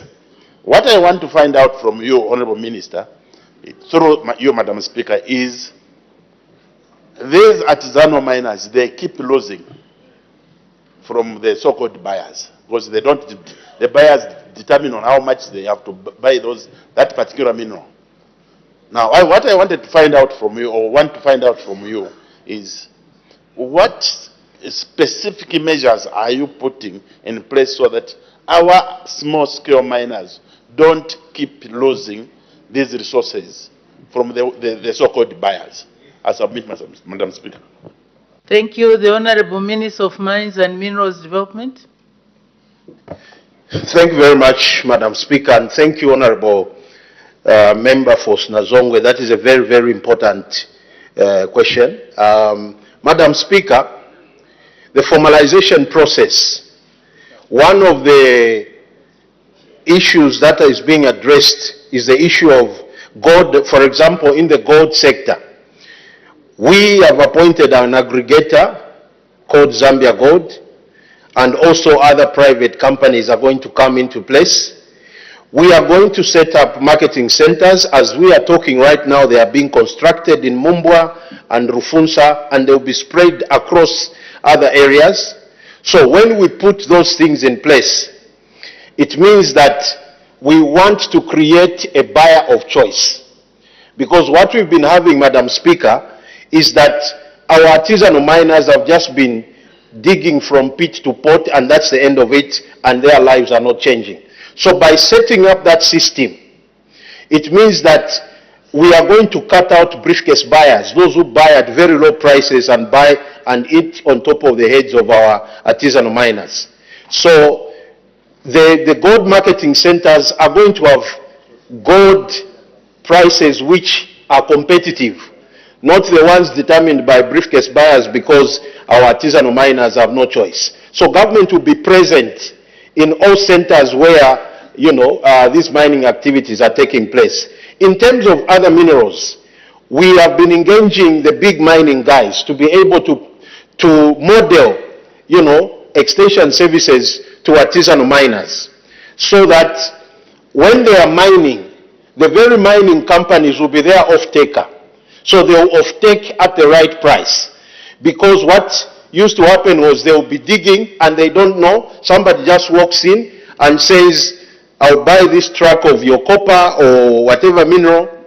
They take it to a weighbridge which is even not calibrated properly, and they steal from them. So what we are doing now, in fact, 2 days ago, I had sent my PS to go to meet the big mining companies so that they begin to be off-takers to these artisanal. They go into agreements. And as a matter of fact, Madam Speaker, relating to the question that was asked by the Honorable Member for Kamfinsa, these big mining companies will actually be funding those artisanals. They dress them, they also teach them self-mining, and then be able to be off-takers to them, offer them proper prices, and also teach them the business side of things in terms of mining. I submit, Madam Speaker. Thank you. The Honorable Member for Kankoyo. I thank you very much, Madam Speaker. Madam Speaker, I think the biggest challenge every Zambians who want to go into mining will face is the exploration cost. If you want to start mining without understanding the mineral content of what you want to mine, your efforts will be as good as hunting blindly.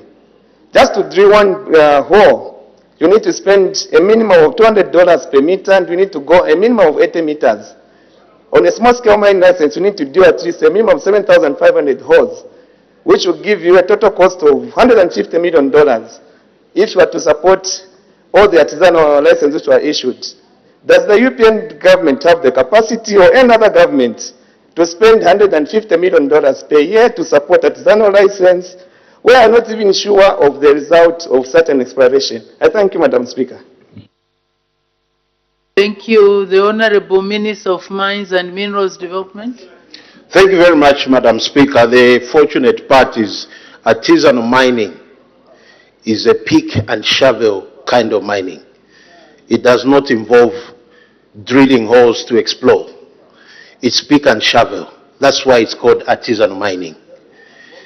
Those that do drilling of exploration are big mining conglomerates that are able to afford to do exploration.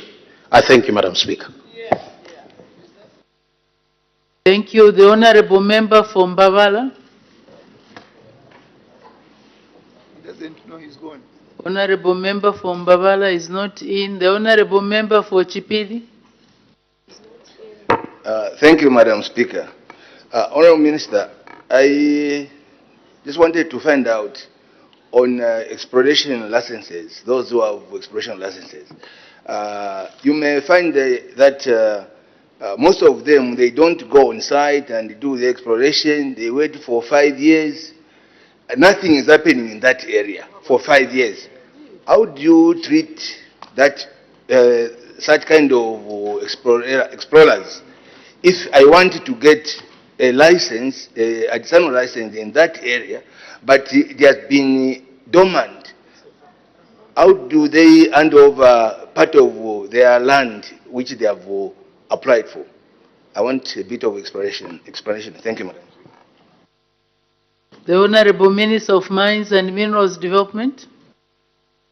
Thank you very much, Madam Speaker. Though the question is on artisanal miners, but I'll be able to answer it for purposes of yourself and, of course, those that are watching us. Madam Speaker, the law provides that when you get an exploration license, for you to renew it, first and foremost, you have to prove that you were doing exploration. There are certain requirements that are put in the law that makes you, accountable when you come back to us to renew your license. One of the other provisions is that you have to cut out 50% of your initial size of the exploration license that you got. Also, you have to provide the program of works. What have you been doing? If that is not done, your license can never be renewed. So the law actually protects and prevents, cantankerous people from, doing exploration even when they know they were just speculating. I thank you, Madam Speaker. Thank you. The Honorable Member for Chikankata. Thank you, Madam Speaker, and thank you, Minister, for a good statement. Minister, the small-scale mines plays a pivotal role in alleviating poverty in our less developed countries. My question is, how many jobs have been created after giving so much license to our small-scale mining in our country? I submit. Thank you. The Honorable Minister of Mines and Minerals Development. Thank you very much, Honorable Member for Chikankata, and thank you, Madam Speaker. Yes, indeed, small-scale mining and artisanal mining creates jobs and wealth. Actually, Madam Speaker, from the 824,000 metric tons of copper that we produced in 2024, this sector, the subsector, gave us 45,000, and we are targeting that they begin to give us 100,000. In our minds, the consequence of that would be job creation. So the question as to how many jobs have been created, well, Madam Speaker, again, I would love that I be given an opportunity to go and break it down and look at how they are working out this, because I know the jobs are many, but giving a figure today, I do not want to give something that is not true on the floor of the House. So probably at some time we could come and just give a breakdown of the impact of artisanal miners and small-scale miners in terms of wealth creation and job creation. I thank you, Madam Speaker. Thank you very much. So the Honorable Minister will come again with further details as he clarifies the other details that he was asked for earlier on. The Honorable Member for Bwana Mkubwa. Thank you, Madam Speaker, and thank you, Minister of Mines. We cannot overemphasize, Madam Speaker, where we come from. We come from mining towns. And Honorable Minister, let me say that we thank you for the statements, which are also the answers you're providing, especially for artisanal miners, and what you are projecting and the things you put in place to ensure that big mines, the artisanal miners become their off-takers. They get their product as they do their mining.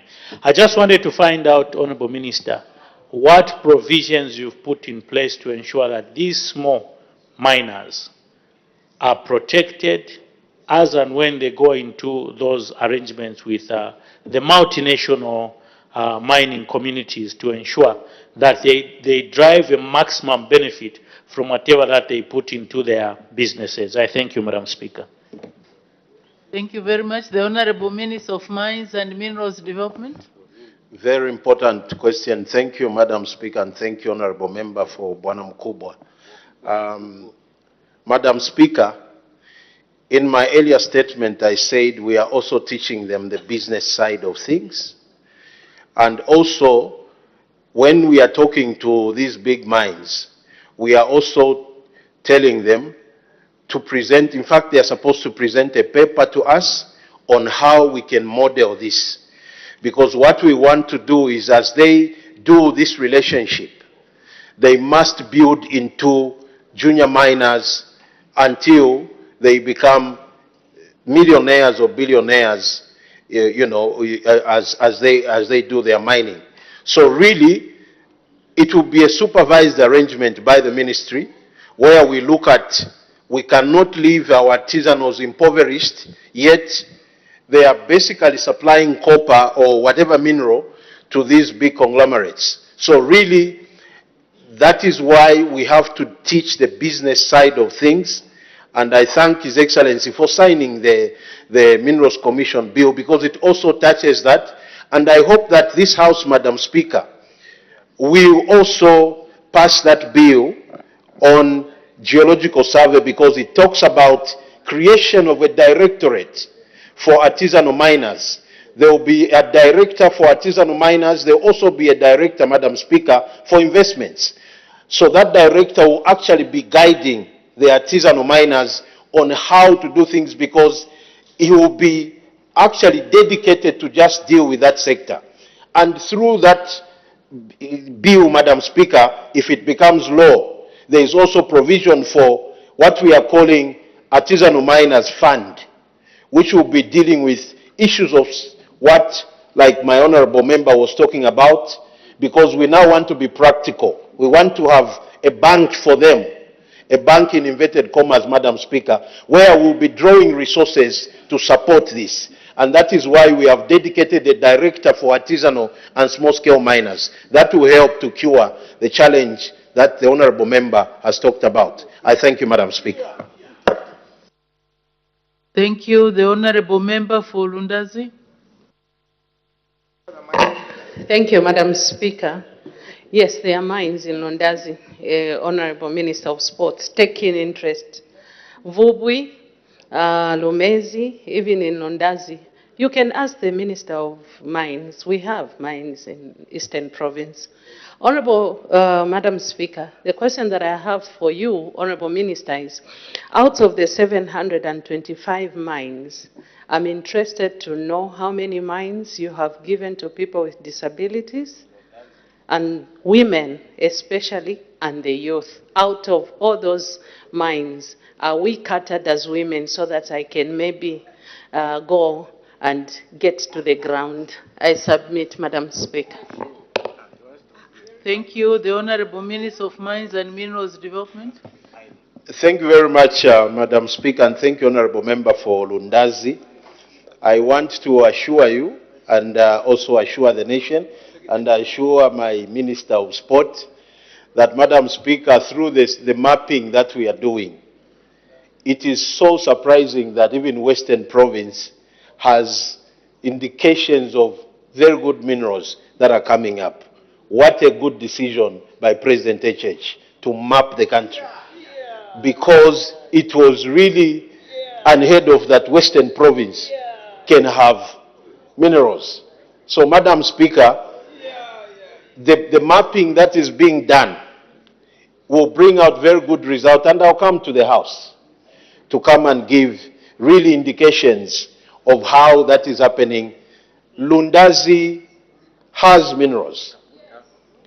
Let me just say Eastern Province. It has gold, it has lithium.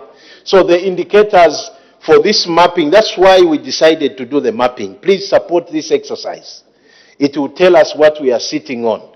So as to even Kaputa, yes. I hope there is in Kaputa so that, yes. So, Madam Speaker, in relation to our question, yes. We have a very vibrant group called Women in Mining, led by Madam Kaingu. Please join them. They have been very forceful. We've given them some artisanal licenses. There have had challenges in the past. The support was not very good. But right now, they are a very vibrant team. So we've given some artisanals to them, including persons with disabilities. In fact, when I think a month ago, they visited my office, some of the people they came with, others are even old people, others are persons with disabilities. They can own mines and use their licenses to partner, not themselves going. So really, that also, cadre of our people has been taken care of. I thank you, Madam Speaker.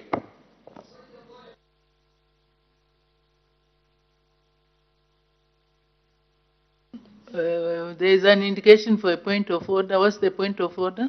Honourable Member for Chengi. Thank you so much, Madam Speaker, for allowing me to stand on this very important point of order.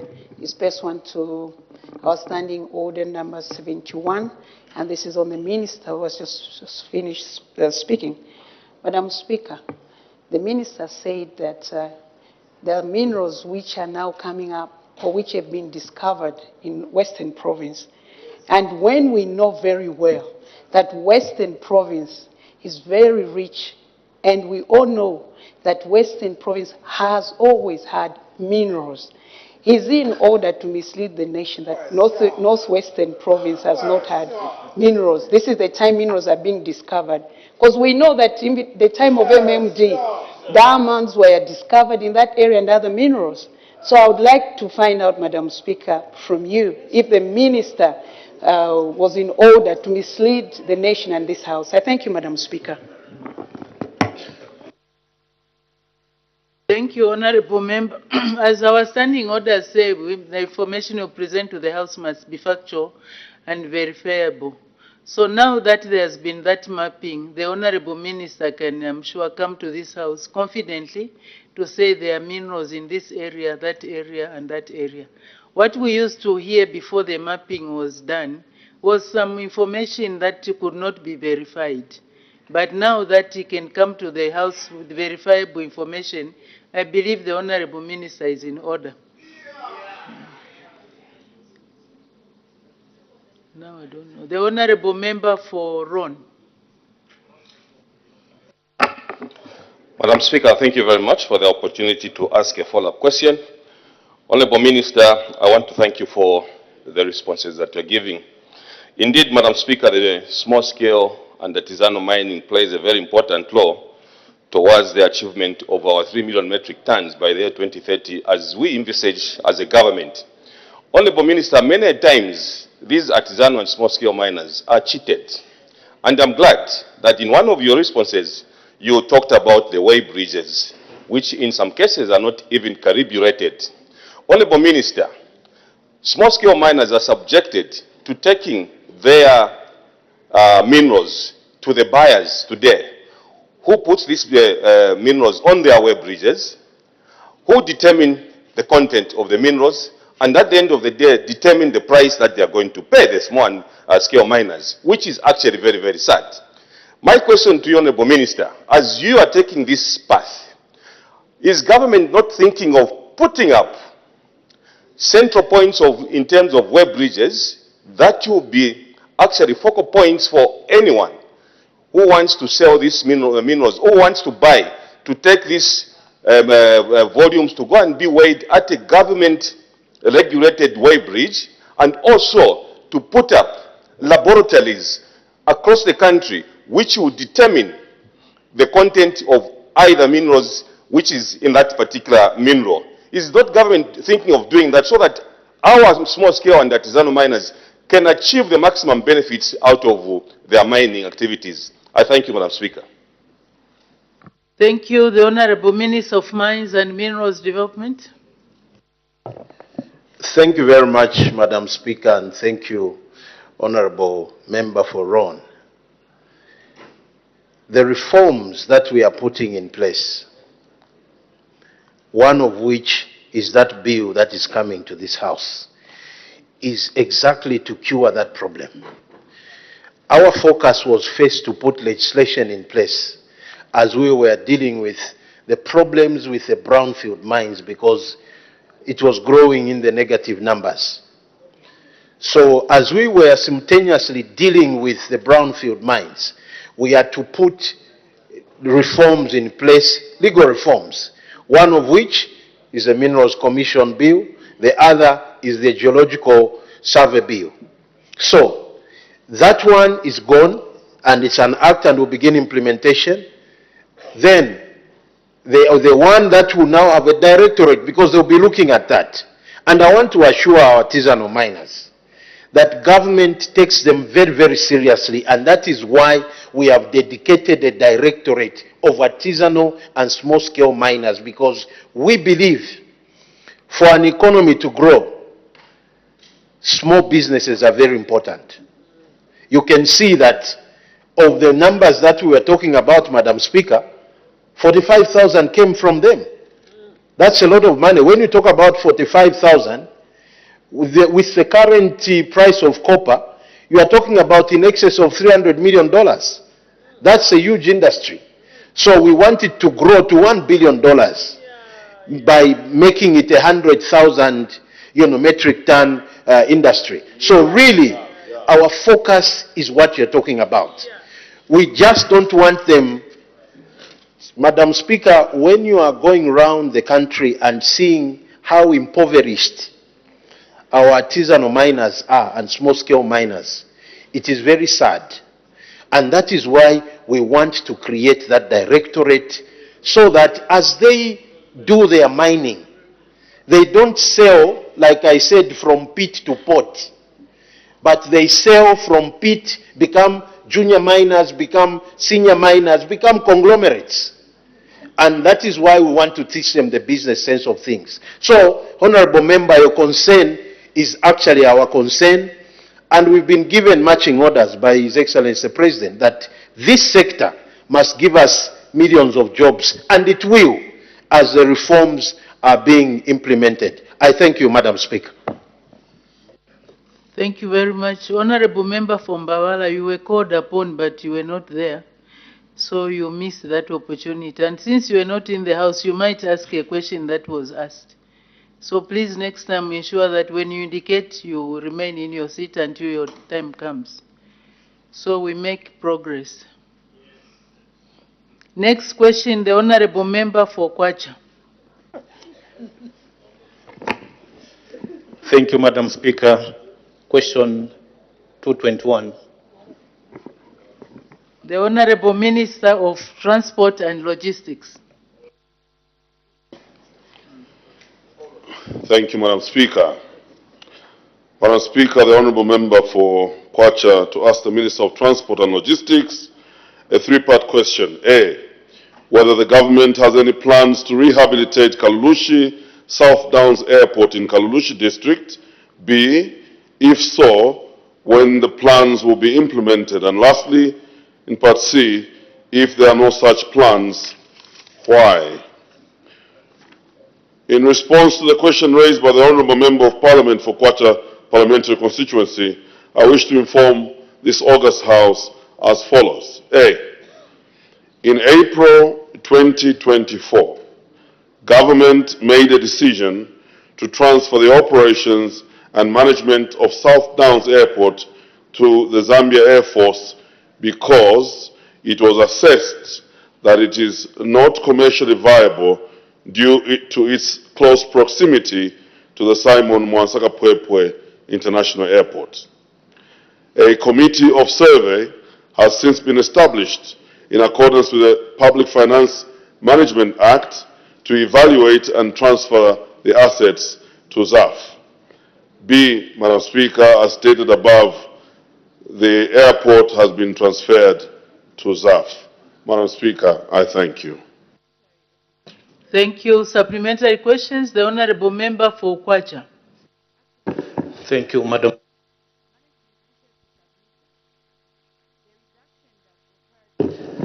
Thank you, Madam Speaker, and also thank you, Honourable Minister, for the honest response that you have given. For any country, Honourable Minister, to develop, we need adequate infrastructure development. It's very, very cardinal. Apart from the road, we are also looking at aviation, marine, as well as rail. When you look at the Ndola Simon Mwansaka Pwepwe Airport, it's quite a distance. Looking at a distance from Kitwe, a distance from Chingola, a distance from Mufurira. And the Kalulushi South Down Airport used to cater for aviation services to residents of the towns that I've just mentioned. What could be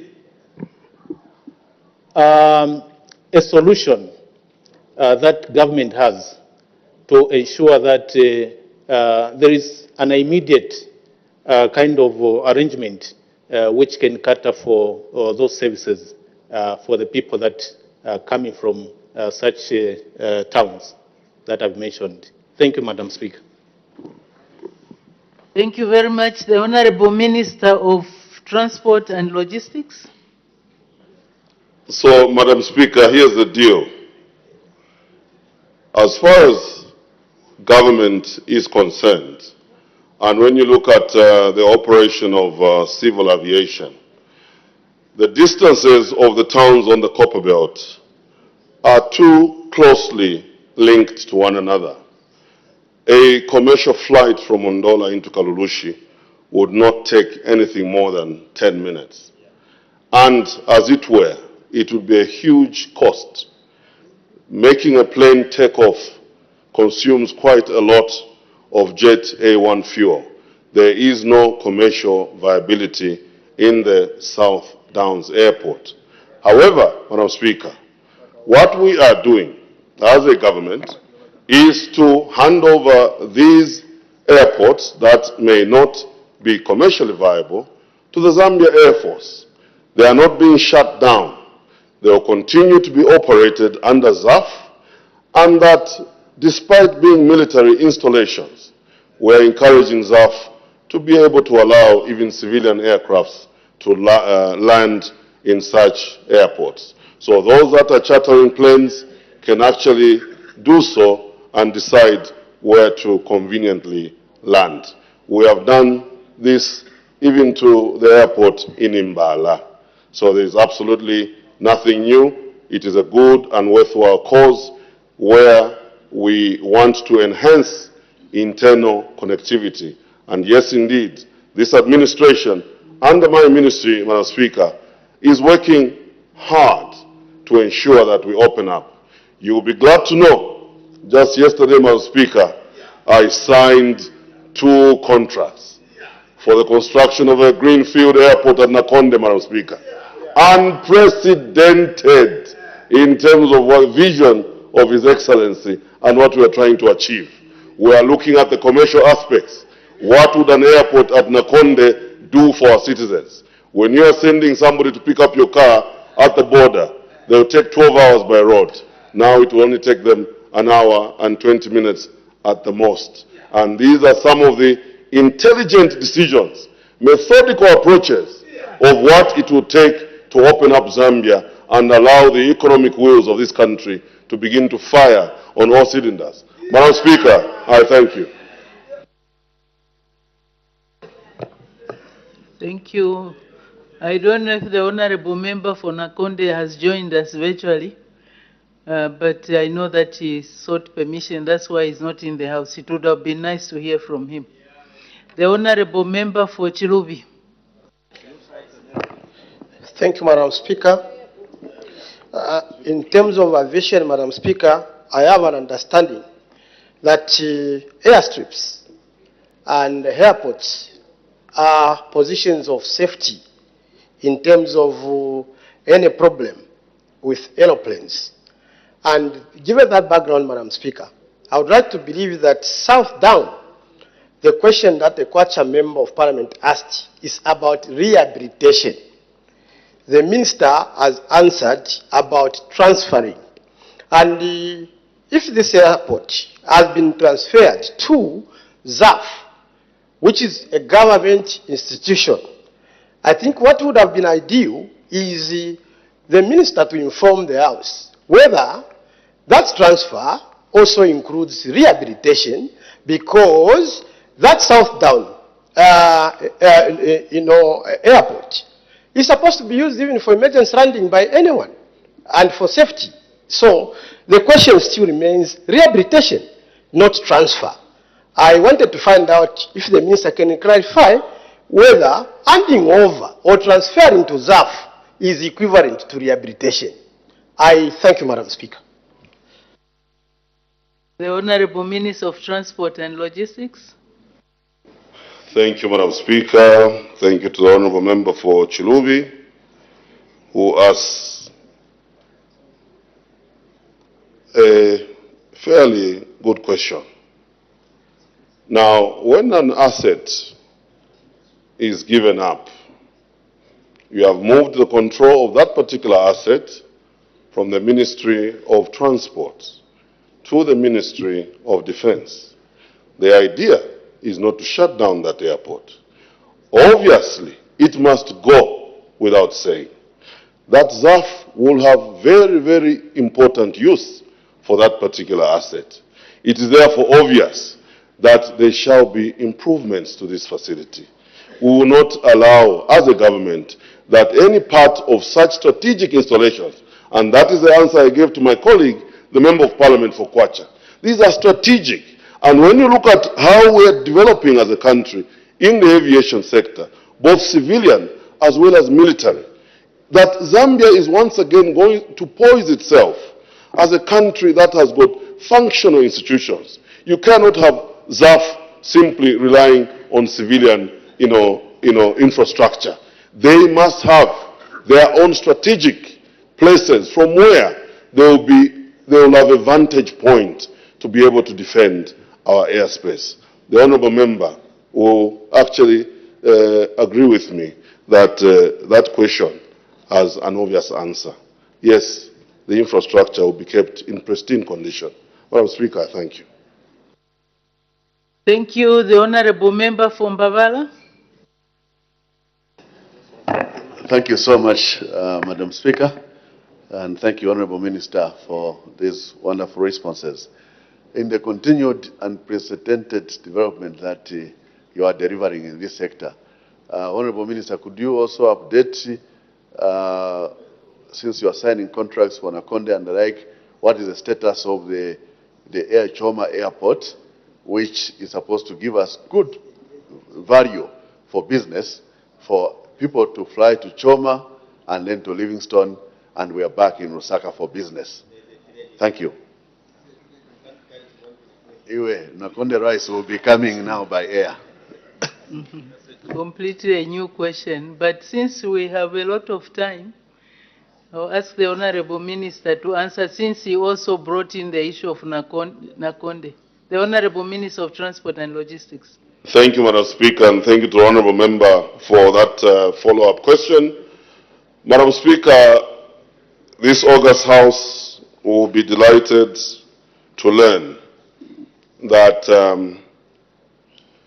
the development of airport infrastructure across all 10 provinces is actually a presidential directive.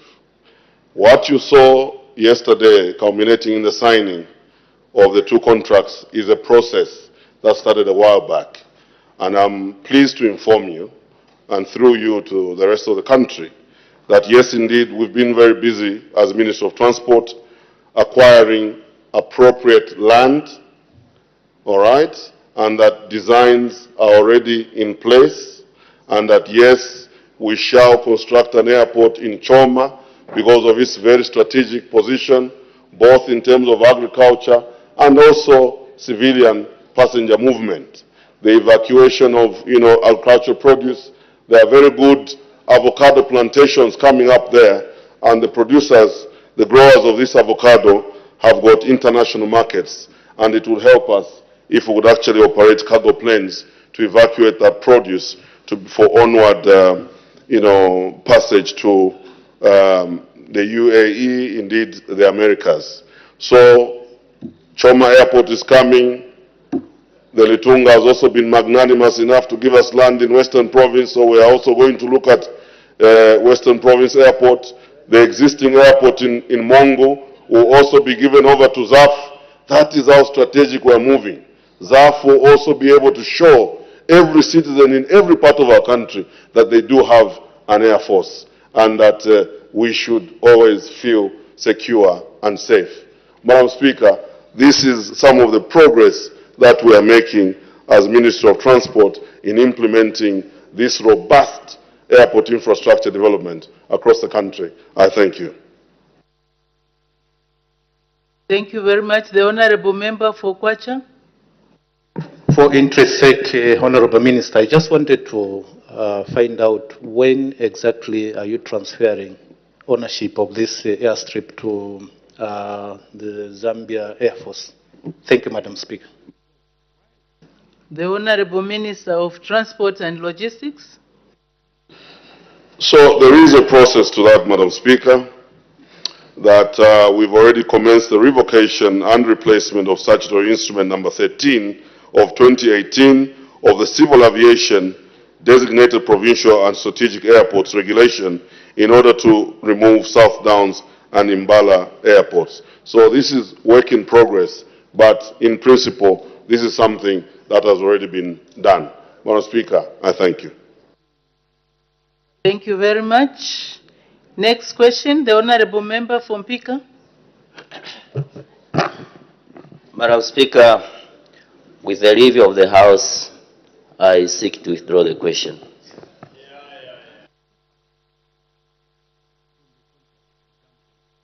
Thank you very much. Leave granted, question withdrawn.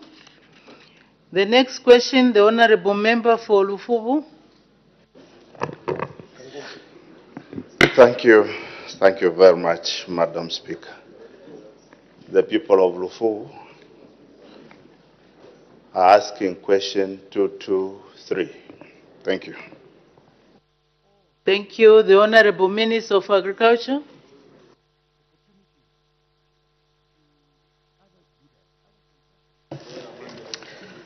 Thank you, Madam Speaker. Madam Speaker, the Honourable Member, Mr. Kolala, asked government what measures it is taking to enhance the availability of farming inputs in Lufu parliamentary constituency. Our response, Madam Speaker, is as follows. The government has put in the following measures to enhance availability of farming inputs in Lufulu constituency. Number one, the early procurement of inputs, which includes procurement of e-voucher services in districts such as Ngawe district, where the e-voucher modality will be implemented. This will give enough time for suppliers to mobilize resources for the supply and delivery of inputs. Number two, Madam Speaker, to encourage the establishment of more outlets for agro-dealers in Lufu parliamentary constituency. And number three, the Minister of Agriculture has commenced the updating and registration of farmers in the farmer register to facilitate selection of eligible farmers for the 2024-25 farming season under the Farmer Input Support Program. And number four, Madam Speaker, the Minister has commenced preparations for opening up of the Zambia Integrated Agriculture Management Information Systems, ZIAMIS, for the 2024-25 farming season. Madam Speaker, I thank you. Thank you very much. Supplementary questions. The Honourable Member for Lufubu. Thank you very much, Madam Speaker, and thank you very much, Honourable Minister, for the very good response. Just an assurance, Honourable Minister. Are we going to see an increase on beneficiaries come 2025-2026 farming season? Thank you, Madam Speaker. Thank you. The Honourable Minister of Agriculture.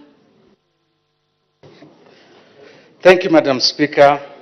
Madam Speaker, I would like to indicate to the member that the FISIP, as we have always indicated, is on 1,024,434 farmers. However, Madam Speaker, there is the SAF which we are improving on, which would encourage the people, the constituents of Lufu parliamentary constituents, to apply for and get access to that. That will add to the number that will be on the FISIP, which is a fixed number. Madam Speaker, I thank you. Thank you very much. The Honourable Member for Zambezi East.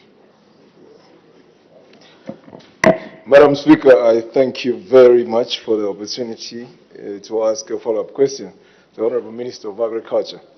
Madam Speaker, taking advantage of this question, let me seek a clarification from the Honourable Minister of Agriculture. Madam Speaker, with your indulgence, allow me to give a slightly longer prelude to my question, especially that I would like to put it in context. I noticed that annually we have these updates which we get as Parliament from these government institutions in the form of reports. They could be financial reports, they could be also operational reports. Annual reports give details of challenges that are faced by a government institution, for instance, a ministry like Ministry of Agriculture. But alas, Madam Speaker, these reports come very late, giving us a problem as Parliament to provide that valuable oversight. Are you seeing a situation where we'll be able to evaluate the performance of this ministry in as far as timely distribution of farming inputs arising from what has been narrated in a report that is of the consumption of Parliament, so that we provide that oversight? Because this is a problem in every constituency where we have a challenge of this kind or the other kind in terms of receiving farming inputs in good time. I submit, Madam Speaker. Thank you. The Honourable Minister of Agriculture. Thank you, Madam Speaker, and I thank the Honourable Member, Honourable Brian Kambita of Zambezi, for that very, very important question. Madam Speaker, indeed, reports, most of the reports that we receive, that we go through as a country, are normally after a while. However, Madam Speaker, that does not mean that always what is reported is negative. Let me give a practical example of last year, Madam Speaker. We delivered inputs on time. On time. Even if the report comes 5 years later, even if it comes a few months later, the fact will not change that probably in a very long time, the Minister of Agriculture, in terms of input delivery, performed very, very well. And also, Madam Speaker, I will take advantage of that position to indicate that we all had anxieties over the e-voucher, but the e-voucher actually was a great success, Madam Speaker. 100% delivery. We had fears that maybe the small agro dealers could have issues. Nothing, Madam Speaker. As we stand, the performance has been exceptionally good. I will take advantage of this. Other than talking of the very good success story of the e-voucher and the delivery of inputs, Madam Speaker, I am still encouraging members of this House, the honorable MPs, to join in and become agro-dealers in their constituencies so that they can deliver inputs on time. This year, we are going to have 100% e-voucher. I'm encouraging you, my honorable dear members of parliament, to become agro-dealers. There are MPs in here who have become agro-dealers and they have done exceptionally well. And we're encouraging you. This one, you don't need, you just need a shop. Imagine, Madam Speaker, if in Lundazi, the honorable member of parliament, my dear sister, opens an agro shop and she delivers fertilizer and seed on time, it will be so positive. The same in Zambezi, the same in Cham, the same in Chipata, the same everywhere. We are encouraging you to become agro-dealers. At any rate, colleagues, it's at a profit margin. It's not free. It's at some income, good income to you. And finally, Madam Speaker, I want to take advantage of this question from the honorable member of Ngawe, Mr. Honorable Kolala, that we as members of parliament, let's get involved in identifying genuine farmers. We have at the ministry this information. Take advantage. See your members, see your farmers, so that we give fertilizer only to the right farmers. This, Madam Speaker, is very important. I thank you. Thank you. The honorable member for Chilubi. Thank you, Madam Speaker. The minister did say in his answer that the distribution of farming inputs in Rufubu would be helped away from FISIP, but there is also SAFE, if I got him rightly. But, Madam Speaker, for the 2 years that SAFE has been piloted so far, it has got very serious challenges, and it's not so far user-friendly, especially for the peasant farmers. And SAFE is mostly controlled by government officials and the banks. That makes it very difficult for them to access farming inputs. And I'm sure the Honorable Minister can agree with me that I don't know about other areas, like in my area, usually the inputs which come under SAFE have been coming after the rain season has started. People have already planted, and the putting of D compound is already done.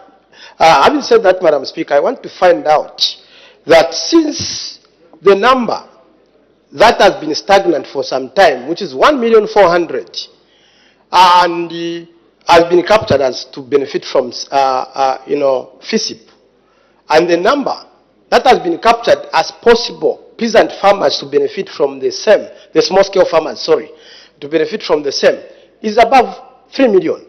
Is the ministry considering expanding the FISIP, not safe, but expanding the FISIP so that they create more rooms for the small-scale farmer to benefit using what has proved to be a user-friendly method as opposed to one which is not user-friendly? I submit, Madam Speaker. Thank you. The Honorable Minister of Agriculture. Thank you, Madam Speaker. Madam Speaker, I really wish that the Honourable Member could have brought that question independently, because it requires a long debate. The reason is simple.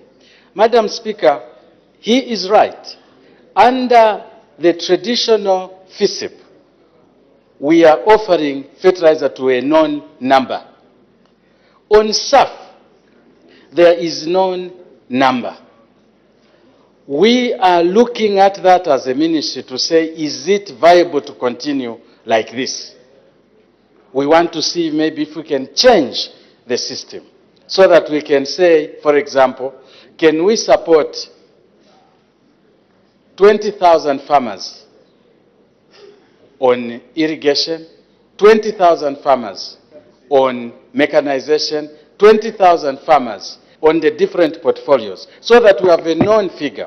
And once we do that, Madam Speaker, we hope to bring it here to clean up. We need to clean up the SAFE program so that we can become more focused on it. Because right now it's open and it brings problems. Let me give you a practical example. Madam Speaker, this SAFE is managed by banks. There is bank money in there. So there's private sector money in there. It's not a 100% government program like FISIP. We are trying to move away from FISIP because the FISIP is like 400 to 500 million. It just goes. It just goes. It's not sustainable.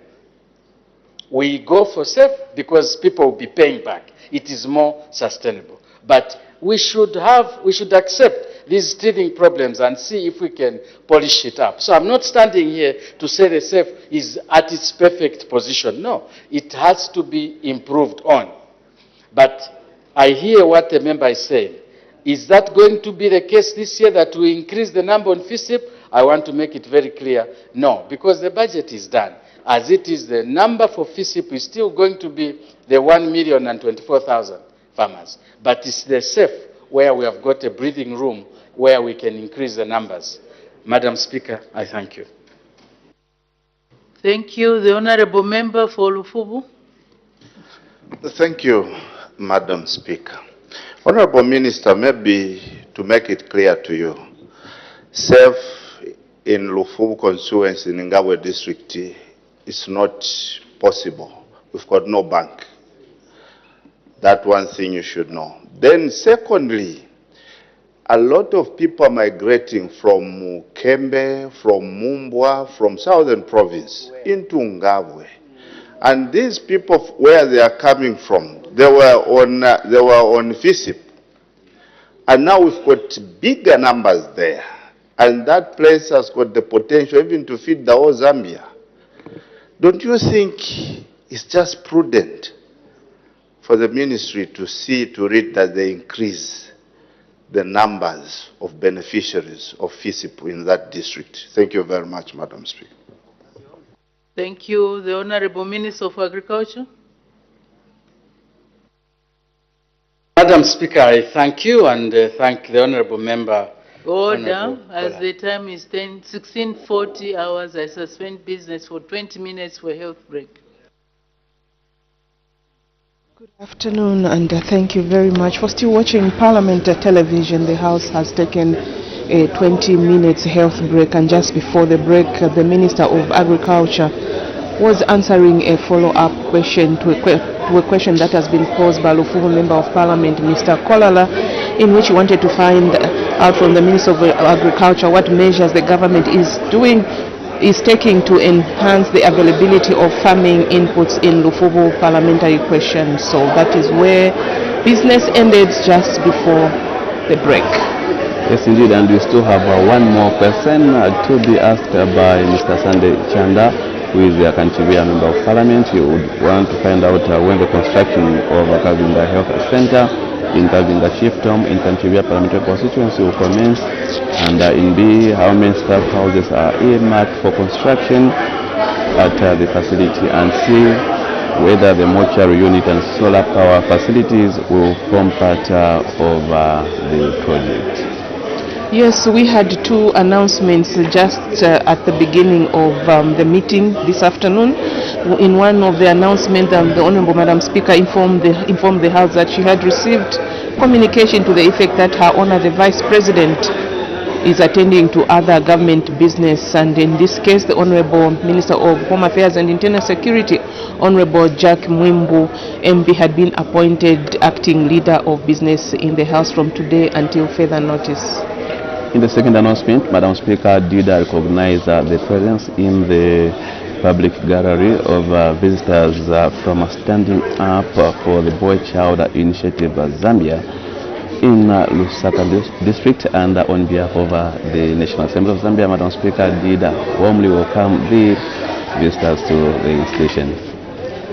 So those are some of the items that have been considered on the floor of the House. In total, we have 7 questions that have been considered so far. So just now we take a break.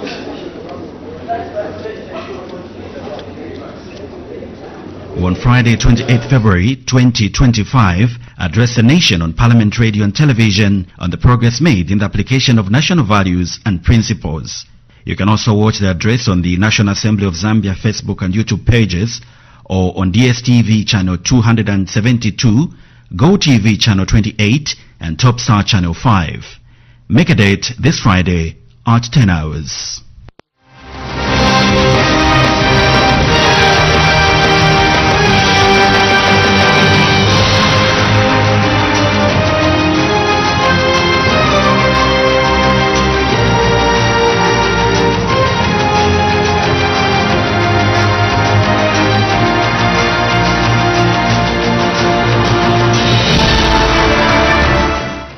Thank you so much for joining us on Parliament Television and Parliament Radio.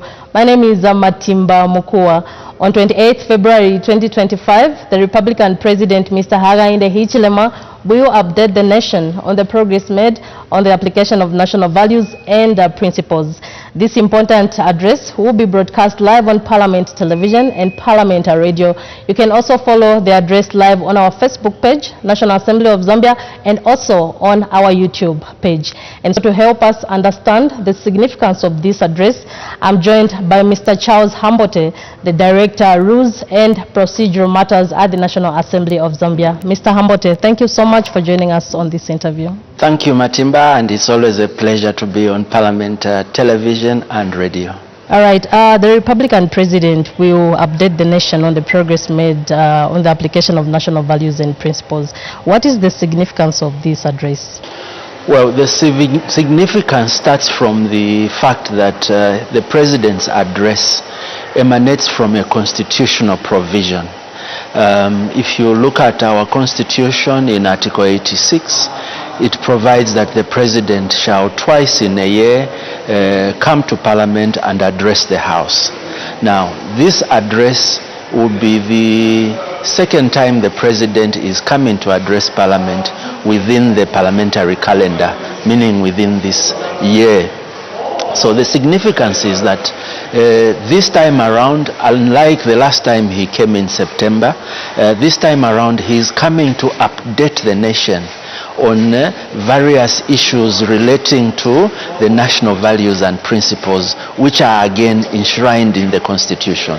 So this is very important because he is coming to play a constitutional function of updating the nation on these national values and principles. On the day of the address, what activities take place inside and outside the chamber? On the actual day when the President will come, obviously the speech of the President is very important because it is limited to the national values and principles. Now, the viewers out there might ask that what are these values and principles that we keep talking about? So, to begin with, if you look at again the Constitution in its Article 8, it lists the various national values and principles, and these include issues like morality and ethics. It includes issues like democracy and constitutionalism, human dignity, integrity, and all those things, sustainable development, and all those things. So the president now, when he is coming to address the House, he is coming to talk about how the three organs of state, these being the executive, the legislature, and the judiciary, have worked around these values and principles. The Constitution says in the implementation of these national values and principles, the three arms of government must take into account all these values and principles. For instance, in the interpretation of the Constitution, the president must be able to update the nation how the judiciary has been looking around or working with the Constitution and looking at the various values and principles as they are interpreting the Constitution. In the enactment of laws, the legislature will be expected to look at again the various principles and see, are they taking into account these principles as they are enacting laws?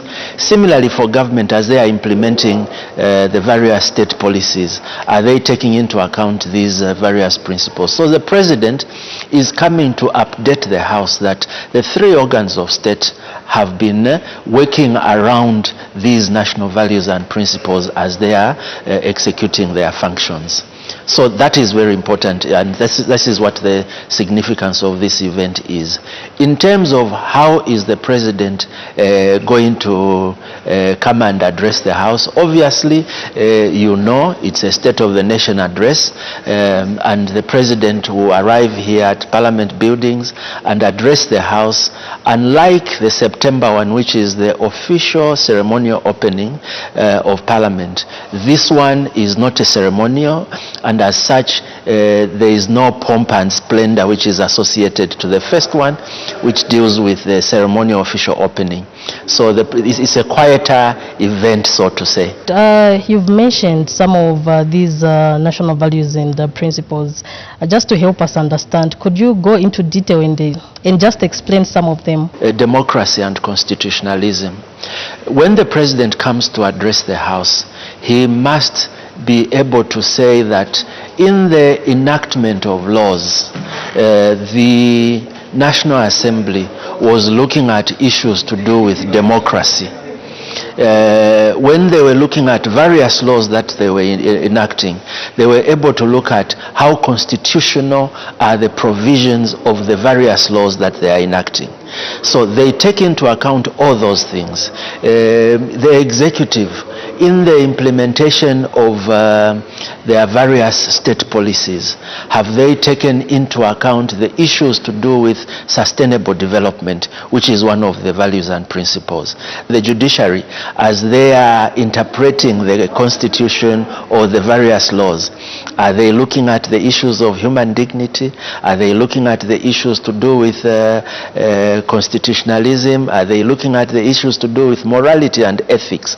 Because these are enshrined as the country's principles.